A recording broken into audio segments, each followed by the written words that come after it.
तो पुण्यात्माओं, दया परमपिता परमेश्वर की सतगुरुदेव जी के आशीर्वाद से ये पुस्तक है मुक्ति बोध और इसका पेज नंबर है 87 पेज नंबर है। रंका बंका की जो कथा है वो यहाँ पे पूज्य गुरुदेव जी ने लिखी हुई है। ध्यान से सुनने का आप जी प्रयास कीजिए, क्योंकि परमपिता परमेश्वर सतगुरु रामपाल जी भगवान चाहते हैं कि हम सभी आत्माओं की जो सुरती है वो उनके चरण कमल में लगे, और सुरती को अपने चरण कमल में लगाने के लिए आवश्यक है कि हम परमेश्वर के प्रति दृढ़ हों, विश्वासी हों, समर्पित हों। और ये सारी जो चीज़ें हैं पुण्यात्माओं, ये तब तक नहीं हो सकती है जब तक कि हम अपने पूज्य गुरुदेव जी को भगवान के रूप में स्वीकार ना कर लें। और पूज्य गुरुदेव जी को भगवान के रूप में स्वीकार केवल इस ज्ञान को आधार बना के ही किया जा सकता है। तो सतगुरुदेव जी के आशीर्वाद से अब हम रंका बंका की जो कहानी है, जो कथा है, उसको अब हम भाई बहन पढ़ेंगे और हमने इसका सार निकालना है, इसका निष्कर्ष निकालना है और देखना पुण्यात्माओं अंत में इस कथा का क्या निष्कर्ष निकलेगा। ऐसे ऐसे पॉइंट, ऐसी शिक्षा इस कथा में है जो आज से पहले हमने पूज्य गुरुदेव जी के मुख कमल से नहीं सुनी है, क्योंकि परमात्मा समय अभाव के चलते थोड़ा शॉर्ट में अपने सत्संगों में इन कथा कहानियों का जिक्र कर देते हैं। मालिक हमारे ऊपर ये विश्वास करते हैं कि मेरे बच्चे मेरे संकेतों को समझ लेंगे, इसलिए परमात्मा ज़्यादा जोर दे के प्रत्येक पॉइंट को गहराई से नहीं बता पाते हैं समय अभाव के चलते। तो अब परमेश्वर ने आप और हमें समय दिया है और बहुत सारी नई नई बातें जो परमात्मा अपने ऑडियो वीडियो सत्संग में इन कथाओं का जो सार होता है वो नहीं बता पाते हैं, वो परमेश्वर ने इस पुस्तक के पेज नंबर 87 पे लिखा हुआ है। तो ध्यान से सुनिएगा। रंका बंका का प्रभु पर अटल विश्वास। एक दिन रंका तथा बंका दोनों पति पत्नी गुरु जी के सत्संग में गए हुए थे, जो कुछ दूरी पर किसी भगत के घर पर चल रहा था। बेटी अवंका झोपड़ी के बाहर एक चारपाई पर बैठी थी। अचानक झोपड़ी में आग लग गई, सारा सामान जलकर राख हो गया। अवंका दौड़ी दौड़ी सत्संग में गई। गुरुजी प्रवचन कर रहे थे। अवंका ने कहा कि माँ, झोपड़ी में आग लग गई, सब जलकर राख हो गया। सब श्रोताओं का ध्यान अवंका की बातों पर हो गया। देखो पुण्यात्माओं, ये एक पॉइंट है। रंका और बंका कबीर साहिब जो एक संत के रूप में आए हुए थे उस समय 1300 ईस्वी में, क्योंकि वैसे तो परमात्मा लहरतारा तालाब पे 650 साल पहले सन 1398 में आए थे, लेकिन उससे पहले सन 1327 या 30 के आसपास की ये बातें हैं, जिस समय परमात्मा एक संत रूप में वहाँ पे आए हुए थे। रंका बंका को नाम दीक्षा दी थी, नामदेव को अपनी शरण में लिया था और हजारों आत्माओं को परमात्मा ने वहाँ पे लीला करके संत रूप में अपनी शरण में लिया था। तो देखो यहाँ भी हमारी ये परीक्षा है। कैसे? रंका बंका दोनों गुरुजी का सत्संग सुन रहे हैं, ध्यान मग्न हैं। पीछे से उनकी बेटी अवंका आई और जोर से चिल्लाई कि माँ माँ, झोपड़ी में आग लग गई। तो गुरुजी यहाँ क्या लिख रहे हैं? सब श्रोताओं का ध्यान अवंका की बातों पर हो गया।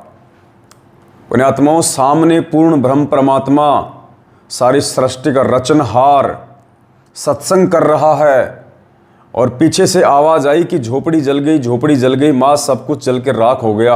और जितने भी श्रोता बैठे हुए थे उन सब का ध्यान उस पूर्ण परमेश्वर से हटके और उस बेटी की तरफ हो गया। पुण्यात्माओं, ये त्रिकुटी पे हमारी परीक्षा होगी। त्रिकुटी पे पूज्य गुरुदेव जी सामने खड़े होंगे, हम अपने गुरुदेव के सूरत की तरफ टकटकी लगा के देख रहे होंगे, उनकी बातों को हम ध्यानपूर्वक सुन रहे होंगे। अचानक पीछे से कोई आके कहेगा कि कबीर साहब आ गए, कबीर साहब आ गए, देखो वो खड़े। और यदि उस समय पुण्यात्मा उस असली कबीर साहब सतगुरु रामपाल जी भगवान की तरफ जो हम टकटकी लगाए देख रहे थे, वहाँ से हटके यदि किसी आकाशवाणी की बात सुन के या किसी भगत की बातें सुन के, क्योंकि काल हमारे को ऐसे ही भ्रमित करेगा, हमारे ध्यान को तोड़ने का वो प्रयास करेगा। और एक क्षण के लिए भी यदि उस समय हमारा ध्यान हमारे प्रभु से, हमारे सतगुरुदेव जी से हट गया, टूट गया, तो पुण्यात्मा उसी समय हम पतिव्रता पद से गिर जाएंगे, काल हमें ठग लेगा। तो हमने बिल्कुल भी ये गलतियां नहीं करनी है, चाहे कोई कितना ही चीखे, कितना ही कोई चिल्लाए। हमने अपने प्रभु के वचनों को बहुत गहनता से, बहुत ध्यान से सुनना है। एक भगत था, वो संध्या आरती कर रहा था और पीछे से किसी ने आके कहा कि अरे दरवाजे पे गुरुजी आ गए। तो उस भगत ने कहा कि अगर गुरुजी आ गए हैं तो सामने आ जाएंगे, हम अभी आरती कर रहे हैं। अगर गुरुजी आ गए हैं तो गुरुजी सामने आ जाएंगे। देखो पुण्यात्माओं, कितनी बड़ी बात है। हम सामने अपने पूज्य गुरुदेव जी की फ़ोटो रख के दीपक जला के संध्या आरती करते हैं। हम खाली उसको एक फ़ोटो नहीं मानते हैं, हम ये समझते हैं कि हमारे पूज्य गुरुदेव जी आरती के समय साक्षात सूक्ष्म रूप में यहाँ पे विराजमान है और उनके सामने खड़े होके हम प्रभु की आरती कर रहे हैं। अब पीछे से कोई आके कह रहा है, वो उसकी परीक्षा थी कि भाई दरवाजे पे गुरुजी खड़े हैं। अगर वो आत्मा सामने से अपना ध्यान हटा के और पीछे दौड़ पड़ती कि गुरुजी आ गए, गुरुजी आ गए, तो उसी क्षण वो आत्मा फैल हो जाती। अगर पीछे गुरुजी खड़े हैं तो सामने फिर आप किसके सामने खड़े होकर आरती कर रहे हैं? दीवार के सामने या अपने गुरुजी को साक्षात सामने मान के? तो पुण्यात्माओं, ऐसी ऐसी परीक्षा परमात्मा हमारी लेगा हम आत्माओं को दृढ़ करने के लिए। और काल भगवान भी इस प्रकार की घटनाओं को अंजाम दे के, किसी भगत का रूप बना के, इस प्रकार के शब्दों का प्रयोग करके हमारे विश्वास को, हमारे ध्यान को, हमारे प्रभु से, पूज्य गुरुदेव सतगुरु रामपाल जी भगवान से डगमग करने का प्रयास करेगा। तो यहाँ भी हमने इस कथा में एक ये शिक्षा लेनी है। सब श्रोताओं का ध्यान अवंका की बातों पर हो गया। माँ बंका ने पूछा कि क्या बचा है? अवंका ने बताया कि केवल एक खाट बची है जो बाहर थी। माँ बंका ने कहा कि बेटी जा, उस खाट को भी उसी आग में डाल दे और आकर सत्संग सुन ले। देखो पुण्यात्माओं, एक और शिक्षा। सामने प्रभु सत्संग कर रहे हैं, बंका और रंका सत्संग सुन रहे हैं। बेटी आके बोली, माँ झोपड़ी जल गई। माँ ने कहा कि बेटी क्या बचा है? एक खाट बची है। तो माँ कह रही है कि बेटी उस खाट को भी आग में डाल दे, उस खाट को भी जाके आग में डाल के आ जा। अगर वो खाट ना बचती तो तू यहाँ आके मुझे ये शुभ समाचार ना सुनाती और मेरा जो ध्यान है वो मेरे प्रभु के सत्संग से नहीं हटता। बेटी, असली धन वो झोपड़ी नहीं है, असली धन झोपड़ी में रखा हुआ वो सामान नहीं है, असली धन वो खाट नहीं है। भगत का असली धन प्रभु के वचन है, प्रभु का सत्संग है। बेटी, अगर इसमें भंग पड़ गया तो जीवन का सत्यानाश हो जाएगा। ये सत्संग रूपी धन नहीं जलना चाहिए। और सांसारिक धन तो फिर आ जाएगा, परमेश्वर और दे देगा, लेकिन ये सत्संग रूपी धन जो आज हम बटोर रहे हैं, बेटी ये जीवन में दोबारा नहीं मिलेगा। ये अगर हाथ से छूट गया, ये अगर जल गया, बेटी ये वापस नहीं आएगा। और परमेश्वर भी अपनी वाणी में कहते हैं कि कबीरा सब जग निर्धना, धनवंता ना कोय, धनवंता सोई जानिए जिस पे राम नाम धन होए। तो देखिए कितनी अच्छी बात और कितनी गहरी शिक्षा परमेश्वर ने इस कथा के माध्यम से अपनी आत्माओं को दी है। माँ बंका ने कहा कि बेटी जा, उस खाट को भी उसी आग में डाल दे। कहने का मतलब है पुण्यात्माओं, आप और हम सभी भाई बहनों ने आज इन कथाओं को ध्यान में रख के, शिक्षा लेके हमने कितना विचार करना होगा। सोचिए कहाँ रंका बंका अवंका और कहाँ आज कलयुग की बिचली पीढ़ी वाले हम शिक्षित भाई बहन। पुण्यात्माओं, उस समय रंका वंका और रंका ये तो कभी साल 6 महीने में ही सत्संग सुना करते थे, या तो कभी परमेश्वर उनके घर पे आते थे या कभी उनका सत्संग में जाना होता था।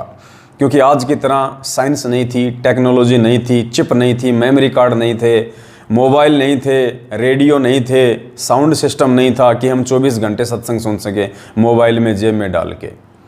और उसके बावजूद भी उन आत्माओं ने इतनी जागरूकता दिखाई सत्संगों को लेके, परमेश्वर के प्रत्येक वचन को लेके। क्या शिक्षा है यहाँ पे? माँ बंका ने कहा कि बेटी जा, उस खाट को भी उसी आग में डाल दे और आकर सत्संग सुन ले। कुछ जलने को रहेगा ही नहीं तो सत्संग में भंग नहीं पड़ेगा। बेटी, सत्संग हमारा धन है, यदि यह जल गया तो अपना सर्वनाश हो जाएगा। ये वंका के विचार हैं उस औरत के जो कभी कभार ही सत्संग सुना करती थी। और पुण्यात्माओं, यदि ऐसी स्थिति आज हमारे साथ में हो जाए, यदि किसी भाई बहन के किसी घर में चोरी हो जाए, आग लग जाए और वो सत्संग में बैठा हो और पीछे से उसके परिवार का कोई मेंबर आके कहे कि माँ सब कुछ लुट गया, बर्बाद हो गया, आग लग गई मकान में, सारा मकान जल के खाक हो गया, लाखों का सामान जल गया। पुण्यात्माओं, आज हमारी स्थिति क्या वंका जैसी होगी? क्या हमारे अंदर वो हिम्मत है? क्या हमारे अंदर वो सामर्थ्य है? क्या हमारे अंदर अपने पूज्य गुरुदेव जी के ऊपर इतना विश्वास है कि हमारा ध्यान जरा सा भी उन बातों की तरफ ना जाए और हम अपने पूज्य गुरुदेव जी के सत्संगों में वैसे ही और उतने ही मगन होके बैठे रहें जैसे उस घटना से पहले हम बैठे हुए थे। आज हम लोग तुरंत उठ के दौड़ लेंगे या रोएंगे, क्या क्या जल गया, क्या क्या बच गया, हे राम हम तो बर्बाद हो गए, बड़ी मुश्किल से तो पाई पाई जोड़ के मकान बनाया था, हे परमात्मा क्या होगा हमारा। हम रोने लग जाएंगे, दुखी हो जाएंगे, हमारा ध्यान 0% भी उस समय सत्संग में नहीं रहेगा यदि जबरदस्ती भी हम बैठे रहे तो पुण्यात्माओं, परमात्मा इस कथा के माध्यम से हमें समझाना चाह रहे हैं कि पुण्यात्माओं, जब तक तुम्हारा ध्यान, तुम्हारी सुरती और तुम्हारा विश्वास उस रंका और बंका की तरह मेरे वचनों पे, मेरे सत्संगों पे नहीं होगा, तब तक तुम सिद्धि को प्राप्त नहीं हो पाओगे। सिद्धि अर्थात परमेश्वर के आशीर्वाद को तुम प्राप्त नहीं कर पाओगे। पुण्यात्माओं, इस कदर हमने परमेश्वर के ज्ञान को आधार बना के आगे बढ़ना है। हमारा सबसे बड़ा धन हमारे पूज्य गुरुदेव जी हैं, हमारे पूज्य गुरुदेव जी के अमृत वचन हैं, उनका आदेश है। और उस आदेश की पालना के चलते, पूज्य गुरुदेव भगवान के वचन पे चलते हुए पुण्यात्माओं, यदि हमारा सर्वनाश भी हो जाए तो भी हमें ये शुक्र मनाना चाहिए कि परमेश्वर आपका आशीर्वाद हमारे साथ बना रहे। हे परमात्मा, चाहे कितने भी दुख दे दो, कितने भी कष्ट दे दो, कितनी भी तकलीफें दे दो परमात्मा, ये सारे दुख, तकलीफ और कष्ट मुझे पता है मेरे पूर्व जन्म के कुकर्मों और कुसंस्कारों की वजह से होंगे।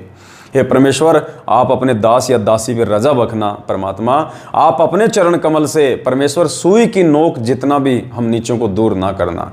पुण्यात्माओं, ये प्रार्थना हमने प्रत्येक भाई बहन ने हमेशा अपने पूज्य गुरुदेव जी से करते रहनी होगी। और परमेश्वर कहते हैं कि नाम सहित बेवतन भला जो दर दर मांगे भीखा, क्या हुआ छत्र की छाया चाला यो राजपाट धेली का। गुरुदेव कहते हैं पुण्यात्माओं, इस सतपुरुष का ये अनमोल नाम जो मैंने तुम्हें आके दे दिया है, इन सदग्रंथों से निकाल के, जो चारों युगों में नहीं होता है, ये आदि अनादि नाम, ये अजर अमर नाम जो मैंने तुम्हें दे दिए हैं, ये मोक्ष मंत्र, इन मोक्ष मंत्रों को लेके पुण्यात्माओं और मर्यादा में रह के जाप करने के लिए यदि तुम्हें देश निकाला भी दे दिया जाए तो परमात्मा कहते हैं कि हंस के देश से निकल जाना। कहते हैं नाम सहित बेवतन भला जो दर दर मांग भीखा। यदि तुम्हें हाथ में कटोरा लेके और भीख भी मांगने की ऐसी नौबत आ जाए, इस नाम को सुरक्षित रखने के लिए, अपने गुरुजी के वचन पे चलते हुए उनको प्रसन्न करने के लिए, तो गुरुदेव कहते हैं नाम सहित बेवतन भला। अगर नाम है तो चाहे तुझे बेवतन कर दिया जाए, तुझे देश द्रोह का मुकदमा लगा दिया जाए, तेरे को देश की सीमाओं से बाहर निकाल दिया जाए, कहते हैं नाम सहित बेवतन भला जो दर दर मांगे भीखा। और क्या हुआ छत्र की छाया चाल है यो राजपाट धेली का। ये राजाओं का राज, ये तो दो धेली का है, बिना ज्ञान और बिना नाम के अगले जन्म में उसको तो सीधा गधे की योनि में जाना है। और तुम इस नाम के साथ यदि आज दुख भी उठा लोगे, तकलीफ भी उठा लोगे, परेशानियों में भी जी लोगे, तो परमेश्वर कहते हैं पुण्यात्माओं, अगला जन्म तुम्हें इस नरक में नहीं दूंगा, तुम्हें सतलोक में बैठा दूंगा, जहां पे तुम राजाओं के राजा बन के रहोगे। तो क्या कहा बंका ने? माँ बंका ने कहा कि बेटी जा, उस खाट को भी उसी आग में डाल दे और आकर सत्संग सुन ले, कुछ जलने को रहेगा ही नहीं तो सत्संग में भंग ही नहीं पड़ेगा। बेटी, सत्संग हमारा धन है, यदि यह जल गया तो अपना सर्वनाश हो जाएगा। लड़की वापस गई और उस चारपाई को उठाया और उसी झोपड़ी की आग में डालकर आ गई और सत्संग में बैठ गई। जय हो बंदी छोड़ की। सत्संग के पश्चात अपने ठिकाने पर गए। अब देखना पुण्यात्माओं, फिर एक और गहरी शिक्षा, फिर और गहरी शिक्षा। और सोचिएगा पुण्यात्माओं, यदि उन आत्माओं की जगह हम होते तो हम क्या करते। सत्संग के पश्चात अपने ठिकाने पर गए, वहां एक पेड़ था, उसके नीचे वह सामान जो जलने का नहीं था, जैसे बर्तन, घड़ा आदि आदि रखे थे, उस पेड़ के नीचे बैठकर भजन करने लगे। सत्संग के पश्चात अपने घर पे गए और पुण्यात्माओं उस दुख को, उस हानि को रोने नहीं लगे कि हे भगवान, हम तो सत्संग में भी गए थे, फिर भी पीछे से हमारा ये सर्वनाश क्यों हो गया। हे परमात्मा, क्या आपको मालूम नहीं था, हम तो वैसे ही निर्धन थे, हम गरीब थे। हे परमेश्वर, हमने तो सुना था कि जो तेरी तरफ 2 कदम बढ़ाता है, जो तेरे सत्संग की तरफ चलता है, परमात्मा आप तो उसके वारे न्यारे कर देते हो। हे गुरुजी, हमारे साथ ऐसी अनहोनी क्यों हो गई। उन्होंने गुरुजी को नहीं कोसा, उन्होंने भगवान को नहीं कोसा, वो आके उस पेड़ के नीचे बैठ गए, जहाँ पे झोपड़ी जल रही थी, जल चुकी थी, और उस पेड़ के नीचे आके बैठ के उन्होंने ये प्लानिंग करनी शुरू नहीं की कि हम दूसरी झोपड़ी बनाएंगे, हम क्या करेंगे, कहाँ से लाएंगे, रोना धोना शुरू नहीं किया। एक दूसरे को पुण्यात्माओं उन्होंने उल्हाना देना शुरू नहीं किया। ये परमात्मा हमें एक सामाजिक जीवन का पाठ भी यहाँ पे पढ़ा रहे हैं कि यदि तुमने सत्संग ले लिया है, सच्चे सतगुरु की शरण में आ गए हो, और यदि तुम्हें अपने गुरु पे विश्वास है, तो पुण्यात्मा फिर यकीन मानना वो हानि और वो लाभ सब कुछ गुरु के हाथ में है। वो कब लाभ को हानि में चेंज कर दे, कब हानि को लाभ में चेंज कर दे, ये गुरु जी अपने भगत के विचारों के आधार से तय करता है। तो घर पे वापस आके जहाँ पे झोपड़ी जली हुई थी और झोपड़ी के बाहर जो थोड़ा बहुत सामान रखा हुआ था, बर्तन मटके आदि, वहाँ उस पेड़ की छाया में बैठ गए और पुण्यात्माओं रोने नहीं लगे, दुखी नहीं हुए, परेशान नहीं हुए। उस झोपड़ी को देख देख के अंदर से दुखी होके इधर उधर की बातें नहीं करने लगे, बैठ के परमात्मा का भजन करने लगे। जो सत्संग में गुरुजी ने बातें बताई थी उन पे डिस्कस करने लगे, साध संगति वहां बैठ के वो करने लगे तीनों प्राणी। शिक्षा पुण्यात्माओं, शिक्षा। सोचो यदि आज हमारे साथ में ऐसा हो जाए, यदि हम सत्संग में जा रहे हैं या सत्संग से आ रहे हैं, रास्ते में यदि हमारा मोबाइल गिर जाए या टूट जाए, फूट जाए, पुण्यात्माओं हम कितना कोसेंगे भगवान को, हम कितने दुखी हो जाते हैं कि अच्छा गया सत्संग में, ना जाता तो ठीक था, मेरा मोबाइल चोरी हो गया, वहाँ तो चोर आते हैं, मेरा मोबाइल फूट गया, रास्ते में गिर गया, क्या फ़ायदा हुआ, नहीं जाता तो ही ठीक था। एक छोटे से नुकसान को, जबकि पुण्यात्माओं वो तो उनका तो पूरा का पूरा परिवार जल गया था, पहले से बेचारे वो गरीब थे, एक टूटी फूटी झोपड़ी थी उनके पास में, वो भी जल गई, फिर भी उन्होंने भगवान को नहीं कोसा और ना ही उन्होंने एक दूसरे को उलाहना दिया। परमात्मा हमें एक परिवार में हमें कैसे रहना चाहिए, लाभ हानि के समय, सुख दुख के समय, परमात्मा वो भी हमें यहाँ पे पाठ पढ़ा रहे हैं कि पुण्यात्मा मेरी शरण में आने के बाद, गुरुदेव कह रहे हैं कि मेरी शरण में आने के बाद अगर तुम्हारे घर में कोई छोटी मोटी हानि भी हो जाती है, कोई परेशानी भी हो जाती है, तो एक दूसरे को दोष नहीं देना चाहिए, वरना वो रंकार बंका आपस में वहां पे वो लड़ पड़ते, झगड़ पड़ते और कहते कि जी क्या जरूरत थी आपको दीपक को जलता हुआ छोड़ने की, सत्संग में जा रहे थे ना, 2 घंटे बाद में लगा देते, आने के बाद लगा देते, कि आपको मालूम नहीं है झोपड़ी में कितने चूहे हैं, कोई भी चूहा उस बाती को लेके ऊपर चला जाएगा और झोपड़ी में आग लग जाएगी। मैं तुम्हें कितना रोया करती थी, कितना समझाया करती थी, तुम मेरी बात मानते कहाँ हो, अब देखो जी ना घर के रहे ना घाट के रहे। एक दूसरे को दोष नहीं दिया उन्होंने, क्योंकि वो समझ चुके थे, परमात्मा के ज्ञान को जान चुके थे, अपने जीवन के मकसद की तरफ वो आगे बढ़ रहे थे और उन्हें पता था कि छोटी छोटी बातों के लिए यदि हम लड़ेंगे झगड़ेंगे तो परमात्मा अंतर्यामी है, गुरुजी अंतर्यामी है, वो 24 घंटे हमें देखते रहते हैं अदृश्य रूप से, सूक्ष्म रूप से।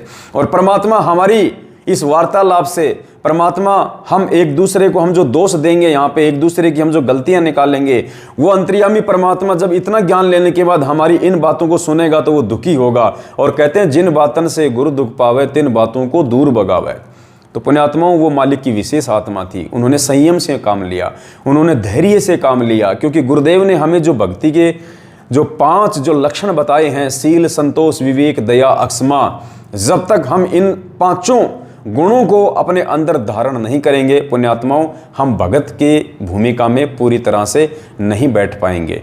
तो परमेश्वर इस कथा के माध्यम से आप और हमें तैयार करना चाहते हैं, आप और हमें गुरुदेव समझाना चाहते हैं कि पुण्यात्माओं इन कथाओं से शिक्षा लो कि तुमसे पहले तुम्हारे भाई बहन इसी भक्ति को किया करते थे और इस भक्ति पे वो उसी समय सफल हुए जब उन्होंने इस भक्ति को अपने अंदर धारण किया, अपने गुरुदेव के वचनों को अपने अंदर धारण किया और अपने अंतर्यामी परमात्मा को उन्होंने अपनी भक्ति क्रियाओं से, अपनी सोच से, अपनी विचारधारा से, अपनी रहनी करनी से, अपनी बोलचाल से, अपनी सूझबूझ से उन्होंने अपने गुरुदेव को प्रसन्न किया।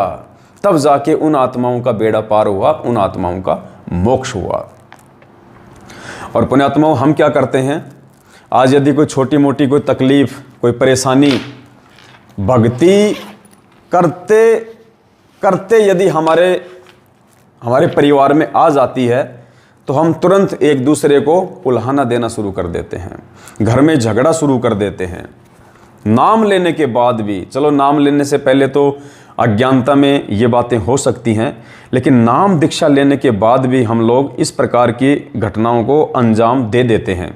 तो पुण्यात्माओं, ये जो कहानी है रंका और बंका की, ये परमेश्वर हमें इसीलिए सुना रहे हैं कि पुण्यात्माओं, अपने व्यावहारिक जीवन में, अपने आध्यात्मिक जीवन में और अपने सामाजिक जीवन में तुम लोगों ने बदलाव लाना होगा, वरना इस भक्ति का कोई फायदा नहीं है।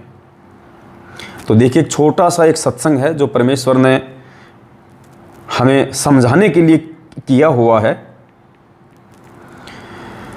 और ध्यान से सुनो पुण्यात्माओं। ऐसी बात नहीं है कि परमात्मा इस कहानी में ही ये बातें लिख के हमें समझाना चाह रहे हैं। परमेश्वर ने अपने अनमोल वचनों में पिछले 27 वर्षों से हर प्रकार के सत्संग करके हम जीव आत्माओं को आगाह किया है, हमारे को चेताया है कि पुण्यात्माओं भगत बनो।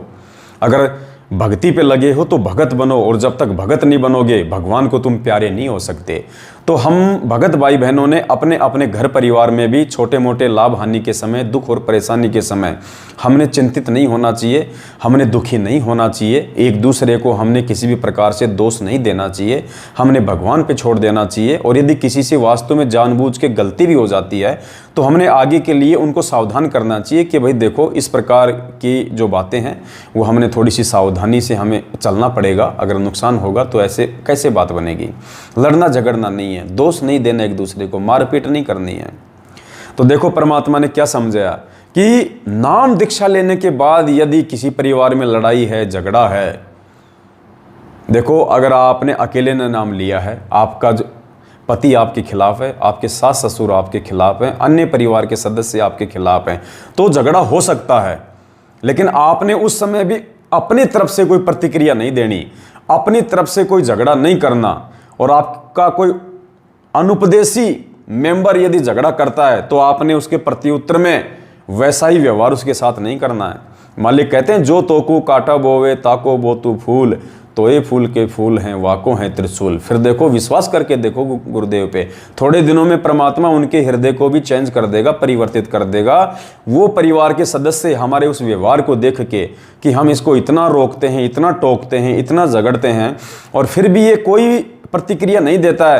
पुण्यात्माओं, एक न एक दिन परमात्मा उन अनुपदेशों के अंदर भी सद्भावना का बीज अंकुरित कर देगा और वो लोग आपकी इज्जत करने लगेंगे। और यदि आप नाम दीक्षा लेने के बावजूद भी उनके साथ वैसा ही व्यवहार करोगे तो पुण्यात्माओं वो लोग और ज़्यादा बिगड़ेंगे, क्योंकि काल तो ऑलरेडी उनके साथ में है। तो गुरुदेव हमें एक पारिवारिक जीवन में हमारे को किस प्रकार से रहना चाहिए, किस प्रकार से हमारे को जीना चाहिए, वो भी परमात्मा ने हमें शिक्षा दी है। तो देखिए पुण्यात्माओं, ध्यान से गुरु जी के सत्संग सुनिए और विचार कीजिए, क्या आपके परिवार में ऐसा माहौल है? अगर ऐसा माहौल नहीं है तो पुण्यात्माओं हमने उस माहौल को चेंज करना होगा। ये सत्संग इसीलिए सुनाए जाते हैं, ये सात संगतियाँ भगवान इसीलिए करवा रहे हैं, ये कथाएं गुरुजी ने इसीलिए की है कि अगर अभी तक नहीं सुधरे हो तो मौका है, अभी मौका है, उस मौके को चूको मत। अपने अंदर परिवर्तन करो, अपने अंदर वो बदलाव लेके आओ, ताकि हम गुरुजी को प्यारे लगें, और गुरुजी को प्यारे लगेंगे तभी पुण्यात्माओं इस काललोक से हमारा छुटकारा होगा। तो देखिए, एक पारिवारिक जीवन में भी हमारे को किस प्रकार से धैर्य और शांति के साथ में टाइम पास करना है, गुरुदेव ने कितने प्यारे ढंग से हमारे को समझाया है।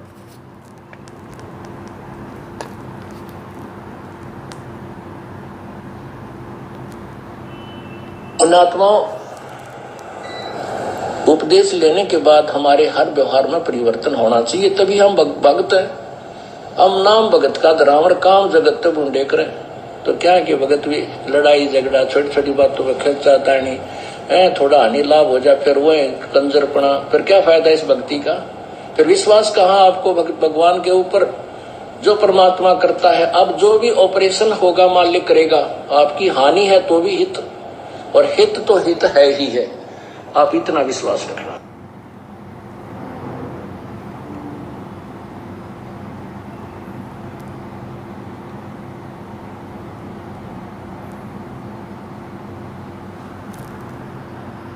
पुण्यात्माओं, उपदेश लेने के बाद हमारे हर व्यवहार में परिवर्तन होना चाहिए, तभी हम भगत हैं। हम नाम भगत का धरावर, काम जगत बूंदे करें। तो क्या है कि भगत भी लड़ाई झगड़ा छोटी छोटी बातों में खर्चा तानी थोड़ा हानि लाभ हो जाए, फिर वो कंजरपना, फिर क्या फायदा इस भक्ति का? फिर विश्वास कहाँ आपको भगवान के ऊपर, जो परमात्मा करता है। अब जो भी ऑपरेशन होगा मालिक करेगा, आपकी हानि है तो भी हित, और हित तो हित है ही है, आप इतना विश्वास रखना। तो गुरुदेव कह रहे हैं कि नाम लेने के बाद भी यदि तुम छोटी मोटी हानि हो जाने पे अपने घर में लड़ाई झगड़ा करोगे, एक दूसरे को दोष दोगे, तो गुरुदेव कहते हैं फिर उस घर में भक्ति नहीं है, वो कंजरपना है। फिर तुम्हें विश्वास कहाँ हुआ अपने गुरुदेव पे? अगर नाम दीक्षा लेने के बाद और यदि तुम मर्यादा में हो और फिर भी यदि कोई छोटी मोटी हानि तुम्हारे साथ में हो रही है, तो पुण्यात्माओं परमेश्वर की तरफ से वो परीक्षा होती है, परीक्षा। क्योंकि दुख में, तकलीफ़ों में, छोटे मोटे संकटों में ही भगवान अपने भगत की परीक्षा लेगा। उन दुखों में ही पता चलेगा कि मेरे भगत के अंदर कितना संयम पैदा हुआ है, कितना धैर्य पैदा हुआ है, कितना संतोष पैदा हुआ है, कितना शीलता उसके अंदर आई है, और कितना उसको एक दूसरे को अक्षमा करने की प्रवृत्ति उसके अंदर जो है वो पैदा हुई है। तो तकलीफ़ों में ही भगत की पहचान होती है। और ज्ञान को आधार ना बना के उन तकलीफ़ों में हम एक दूसरे को दोष देने लग जाते हैं, छोटी छोटी बातों में हम मायूस हो जाते हैं, तो पुण्यात्माओं हमारा परमात्मा हमसे ज़्यादा हमसे मायूस हो जाएगा कि इतना ज्ञान देने के बाद अगर इसको मेरे ऊपर विश्वास नहीं है, फिर काहे का भगत है, काहे की ये भक्ति करेगा, काहे का ये सतलोक जाएगा। परमात्मा हमारे से अपना ध्यान हटा देगा। और पुण्यात्माओं जब हम अपना जीवन हमारे गुरुदेव के चरणों में डिवोटी हो चुके हैं, हम डिवोट कर चुके हैं, तो पुण्यात्माओं हमने हर क्रिया से परमात्मा को केवल प्रसन्न करना है, दुखी नहीं करना है। तो देखिए रंका और बंका ने क्या किया, परमात्मा को प्रसन्न किया और हमारे लिए एक एग्जाम्पल बन गए ये महान आत्माएं। और देखना आगे परमात्मा इस कथा का क्या सार बताएंगे पुण्यात्माओं, आंखें खुल जाएंगी हमारी। बेटी सत्संग हमारा धन है, यदि यह जल गया तो अपना सर्वनाश हो जाएगा। लड़की वापस गई और उस चारपाई को उठाया और उसी झोपड़ी की आग में डालकर आ गई और सत्संग में बैठ गई। सत्संग के पश्चात अपने ठिकाने पर गए, वहाँ एक पेड़ था, उसके नीचे वह सामान जो जलने का नहीं था, जैसे बर्तन घड़ा आदि आदि पड़े थे, उस वृक्ष के नीचे बैठकर भजन करने लगे। उनको पता नहीं चला कि कब सो गए। पुण्यात्माओं परमात्मा की चर्चा करते करते, साध संगति करते करते और भूखे पेट तीनों प्राणी सो गए रात को। वहां जाने के बाद में झोपड़ी की चर्चा नहीं करी, वहां जाने के बाद उन्होंने अपने नुकसान की चिंता नहीं करी, केवल परमात्मा की ही चिंता की। क्योंकि उन्हें मालूम था इस बात का कि परमात्मा ही सारे पूरे करता है, परमात्मा ही दुखों का नाश करता है। हमारे सोचने से, हमारे रोने से, हमारे चीखने से, हमारे चिल्लाने से यदि किसी समस्या का समाधान हो तो भक्ति की आवश्यकता नहीं है, सारे बैठ के रोने लग जाते। अगर रोने से, दुखी होने से, एक दूसरे को दोष देने से अगर किसी चीज़ का समाधान निकले, तो हानि यदि लाभ में चेंज हो जाए रोने से, तो वो रोने लग जाते। लेकिन उनको ज्ञान था कि ये परमात्मा की मेहर है, परमात्मा की रजा है, इसमें भी हमारा भला है। वरना भक्ति लेने के बाद, सच्चे सतगुरु की शरण में आने के बाद भगत को कांटा भी नहीं लग सकता। और यदि कांटा लगता है तो उन आत्माओं को ज्ञान था अपने गुरुदेव की वाणियां कि संत शरण में आने से आई टले बला, जय मस्तक में सूली होवा कांटे में टल जा। तो उन्होंने अपने गुरुदेव के वचन पे विश्वास किया, ना उन्होंने नई झोपड़ी बनाने का विचार अपने वो मन में लाए, ना उन्होंने किसी को कोई दोष दिया। बैठ के भगवान के भजन करने लगे, मालिक ने जो मंत्र दे रखा था उसका जाप करने लगे, अपनी आरती करी, थोड़ी बहुत भगवान की चर्चा की, और तीनों प्राणी उसी पेड़ के नीचे सो गए। फिर देखना क्या निष्कर्ष निकलेगा। उनको पता नहीं चला कि कब सो गए। सुबह जागे तो उस स्थान पर नई झोपड़ी लगी थी। बंदी छोड़ सतगुरु रामपाल जी भगवान की जय हो। देखो पुण्यात्माओं, ये उनकी परीक्षा थी। परमात्मा देख रहे थे कि इनका क्या रिएक्शन होगा। फिर उस रिएक्शन के बदले में परमात्मा ने फिर अपना ऑपरेशन चालू करना था, और मालिक ने ऑपरेशन चालू किया। परमात्मा ने भक्तों की परीक्षा ली। आगे देखना, गुरुजी कह रहे हैं झोपड़ी में आग भी परमात्मा ने लगाई थी अपने भक्तों की परीक्षा लेने के लिए। उनको पता भी नहीं चला कि कब सो गए। सुबह जागे तो उस स्थान पर नई झोपड़ी लगी थी। सारा सामान रखा था जो जल गया था झोपड़ी के अंदर। परमात्मा ने नई झोपड़ी बना दी रातों रात, उन आत्माओं के सो जाने के बाद। उनसे प्रसन्न होके परमात्मा कहते हैं नुक्ते ऊपर रीजेगा, करोड़ कर्म जल जाएं तुम्हारे। पुण्यात्माओं, ये नुक्ता था रंका और बंका का कि ऐसी स्थिति में गुरुदेव से ज्ञान लेने के बाद उनको कितना विश्वास है अपने भगवान पे, या फिर अपने दुख को रोते हैं, अपनी हानि को रोते हैं। हमें समझाना चाह रहे हैं परमात्मा इन शिक्षा, इन कथाओं के माध्यम से। परमात्मा हमारे अंदर वो परिवर्तन लाना चाहते हैं जो परिवर्तन रंका और बंका उस समय लेके आए थे। परमात्मा हमें यही समझाना चाह रहे हैं कि जितना बदलाव और जितनी सूझबूझ ज्ञान लेने के बाद में रंका बंका ने दिखाई, जब तक आज हम नहीं दिखाएंगे, हम परमेश्वर को हम प्रिय नहीं हो सकते। उनको पता नहीं चला कि कब सो गए, सुबह जागे तो उस स्थान पर नई झोपड़ी लगी थी, सारा सामान रखा था। आकाशवाणी हुई कि भक्तों आप परीक्षा में सफल हुए, और उसी समय आकाशवाणी हुई परमात्मा की कि भक्तों आप परीक्षा में सफल हुए। अब देखना पुण्यात्माओं, एक और गहरी शिक्षा, एक और बहुत बड़ा संकेत, जिस संकेत को ना समझ के 2014 बरवाला कांड के बाद से लेके आज तक 90% भगत समाज सत्सेवकों को छोड़ के, साध संगति वाले भाई बहनों को छोड़ के, जो भगत समाज सतलोक आश्रम मैनेजमेंट हरियाणा के पीछे अंधा होके चल रहा है, कैसे उन आत्माओं ने अपना सर्वनाश किया। उन आत्माओं के लिए पुण्यात्माओं ये सत्संग है, आगे का ये सत्संग उन आत्माओं के लिए है। आकाशवाणी हुई कि भक्तों आप परीक्षा में सफल हुए, ये भेंट मेरी ओर से है, इसे स्वीकार करो। भगवान ने आकाशवाणी की कि भक्तों आप परीक्षा में सफल हो गए, और ये जो नई झोपड़ी जो तुम देख रहे हो ये मैंने बनाई है, मेरी तरफ से भेंट है, तुम्हारे को उपहार है, इसको स्वीकार करो, अर्थात झोपड़ी में रहो। लेकिन रंका और बंका ने उस आकाशवाणी पे विश्वास नहीं किया। रंका और बंका ने उस आकाशवाणी को सत्य नहीं माना। रंका और बंका ने क्या किया पुण्यात्माओं? सबसे पहले वापस आश्रम में गए और गुरुजी की क्या आज्ञा है उसको जानना चाहा। उस आकाशवाणी के भरोसे नहीं रहे, उस आकाशवाणी के ऊपर वो फिदा नहीं हुए। पुण्यात्माओं, कितनी बड़ी शिक्षा! जैसे आज ये ऑडियो आ रही है हिसार जेल के नाम से, ये आकाशवाणी है। हम मोबाइल में हम गुरुजी को नहीं देख रहे, वो टेलीफोन में हम गुरुजी को नहीं देख रहे, गुरुजी से मिलती जुलती वो ऑडियो आ रही हैं और कहा जाता है कि गुरुजी की ऑडियो है, गुरुजी का आदेश है। वो आकाशवाणी है हमारे लिए, रंका बंका की तरह आकाशवाणी। अब देखना पुण्यात्मा, रंका और बंका तो उस समय सावधान हो गए उस आकाशवाणी को सुन के। उस समय की आकाशवाणी और आज की ऑडियो जो भगत समाज को सुनाई जाती है कि गुरुजी की ऑडियो, गुरुजी की ऑडियो। अब देखना पुण्यात्माओं, कैसे रंका और बंका सफल हुए और कैसे आज का शिक्षित भगत समाज पिछली पीढ़ी में जन्म लेने के बाद भी फैल हो रहा है। आकाशवाणी हुई कि भक्तों आप परीक्षा में सफल हुए, ये भेंट मेरी ओर से है, इसे स्वीकार करो। तीनों सदस्य उठकर पहले आश्रम में गए। वो भगवान की बातों को स्वीकार नहीं किया, गोविंद की बातों को स्वीकार नहीं किया। उस झोपड़ी में उस आकाशवाणी को सुन के रहने नहीं लगे।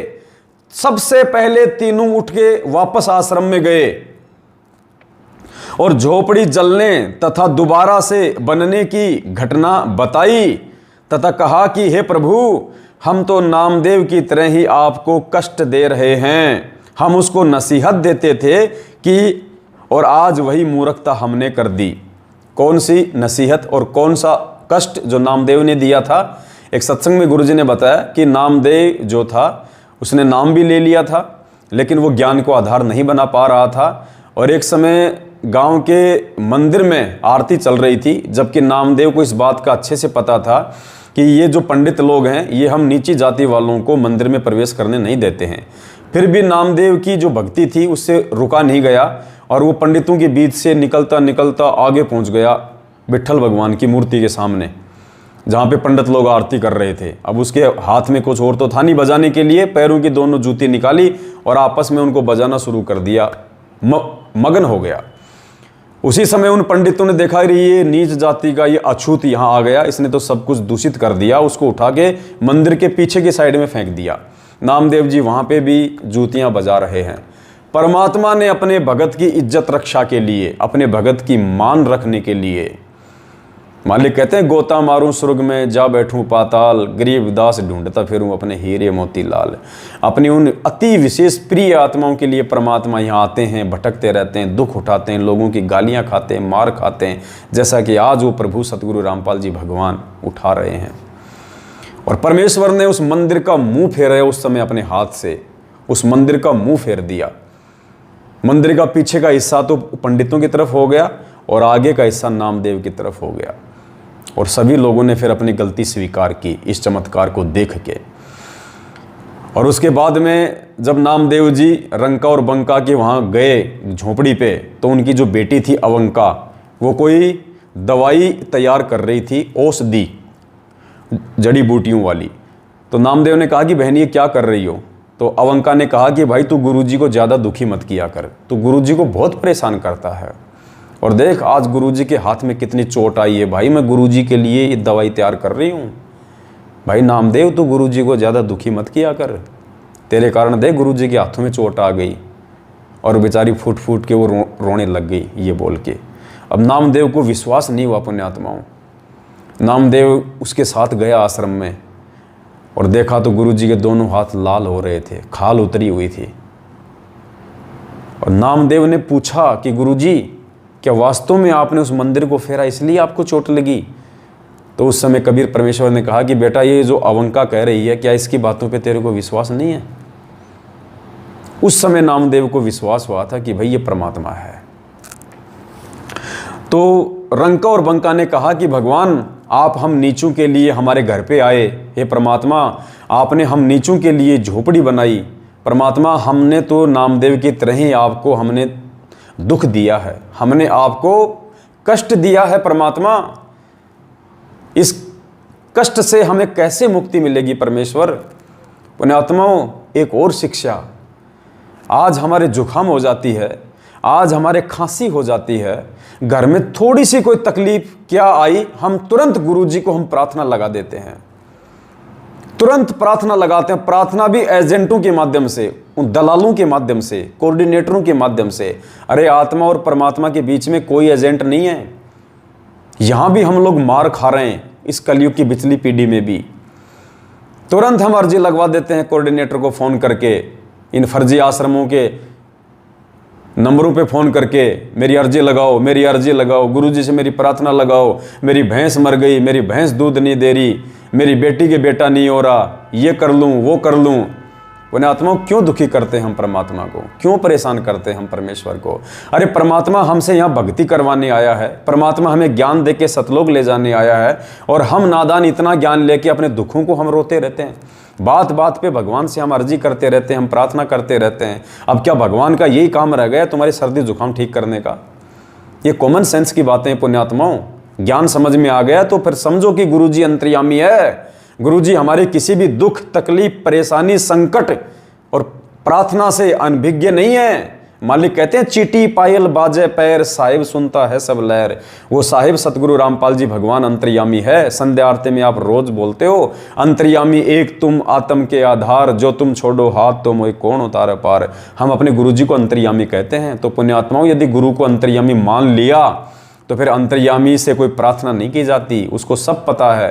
अगर भक्ति करेंगे, मर्यादा में रहेंगे तो परमेश्वर समय आने पे अपना काम करेगा। मालिक कहते हैं कल पे कारण कौन है, तू कर सेवा निष्काम, मन इच्छा फल देऊंगा जब पड़ेगा मेरे से काम।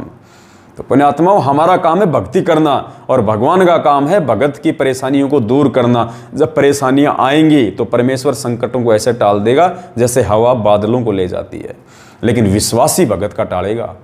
बात बात पे परमात्मा को दुखी करने वाले के कष्ट वो नहीं टालेगा पुण्यात्माओं। तो हमने विचार करना चाहिए यहाँ पे। तो रंका बंका ने कहा कि गुरुदेव हम तो नामदेव को नसीहत दिया करते थे कि भाई तू गुरुजी को क्यों परेशान करता है, क्यों दुखी करता है, अपनी भक्ति करना, भक्ति से ही सब कुछ होगा। परमात्मा क्या कोई बच्चा थोड़ी है भाई, नादान थोड़ी है। जब तेरे ऊपर कोई आपत्ति आएगी, संकट आएगा तो गुरुजी कौन से दूर हैं, मालिक तो अपने साथ में खड़े हैं। गुरु जी कहते हैं जैतू चाले एक कदम मैं चालूं कदम 60, जैतू हो जा काट का मैं हो जाऊं लोहे की लाट।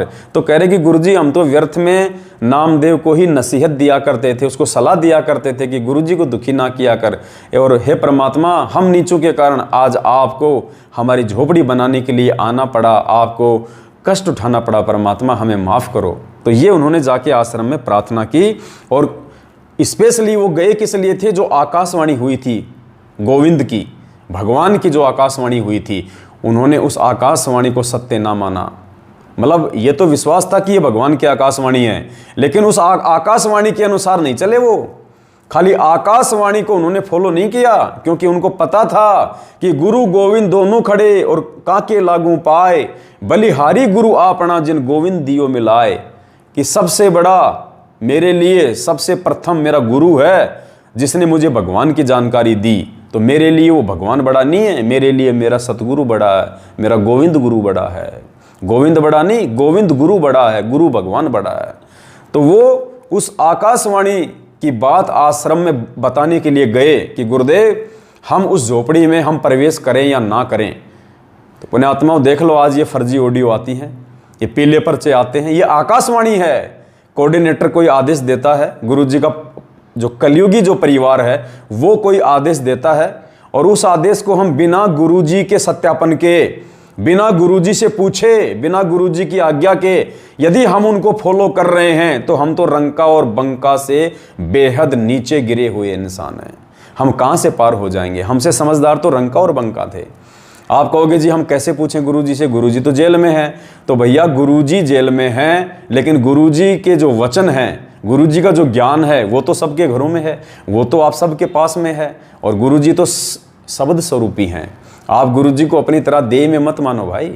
मालिक कहते हैं देही को सतगुरु कहे, यानी ये जो शरीर जो तुम देख रहे हो अपने गुरुजी का, कहते हैं देही को सतगुरु कहे, यो तो धुंधर ज्ञान, चार दाग आवे नहीं वाको सतगुरु जान। सतगुरु किसको कहते हैं? ना सतगुरु जननी जने जाके माना बाप, पिंड ब्रह्मंड से रहित है ना वहाँ तीनों ताप। और परमात्मा कहते हैं हाड़ चाम लहू ना मेरे, कोई जाने सतनाम उपासी, तारण तरण अभय पद दाता मैं हूँ कबीर अविनाशी।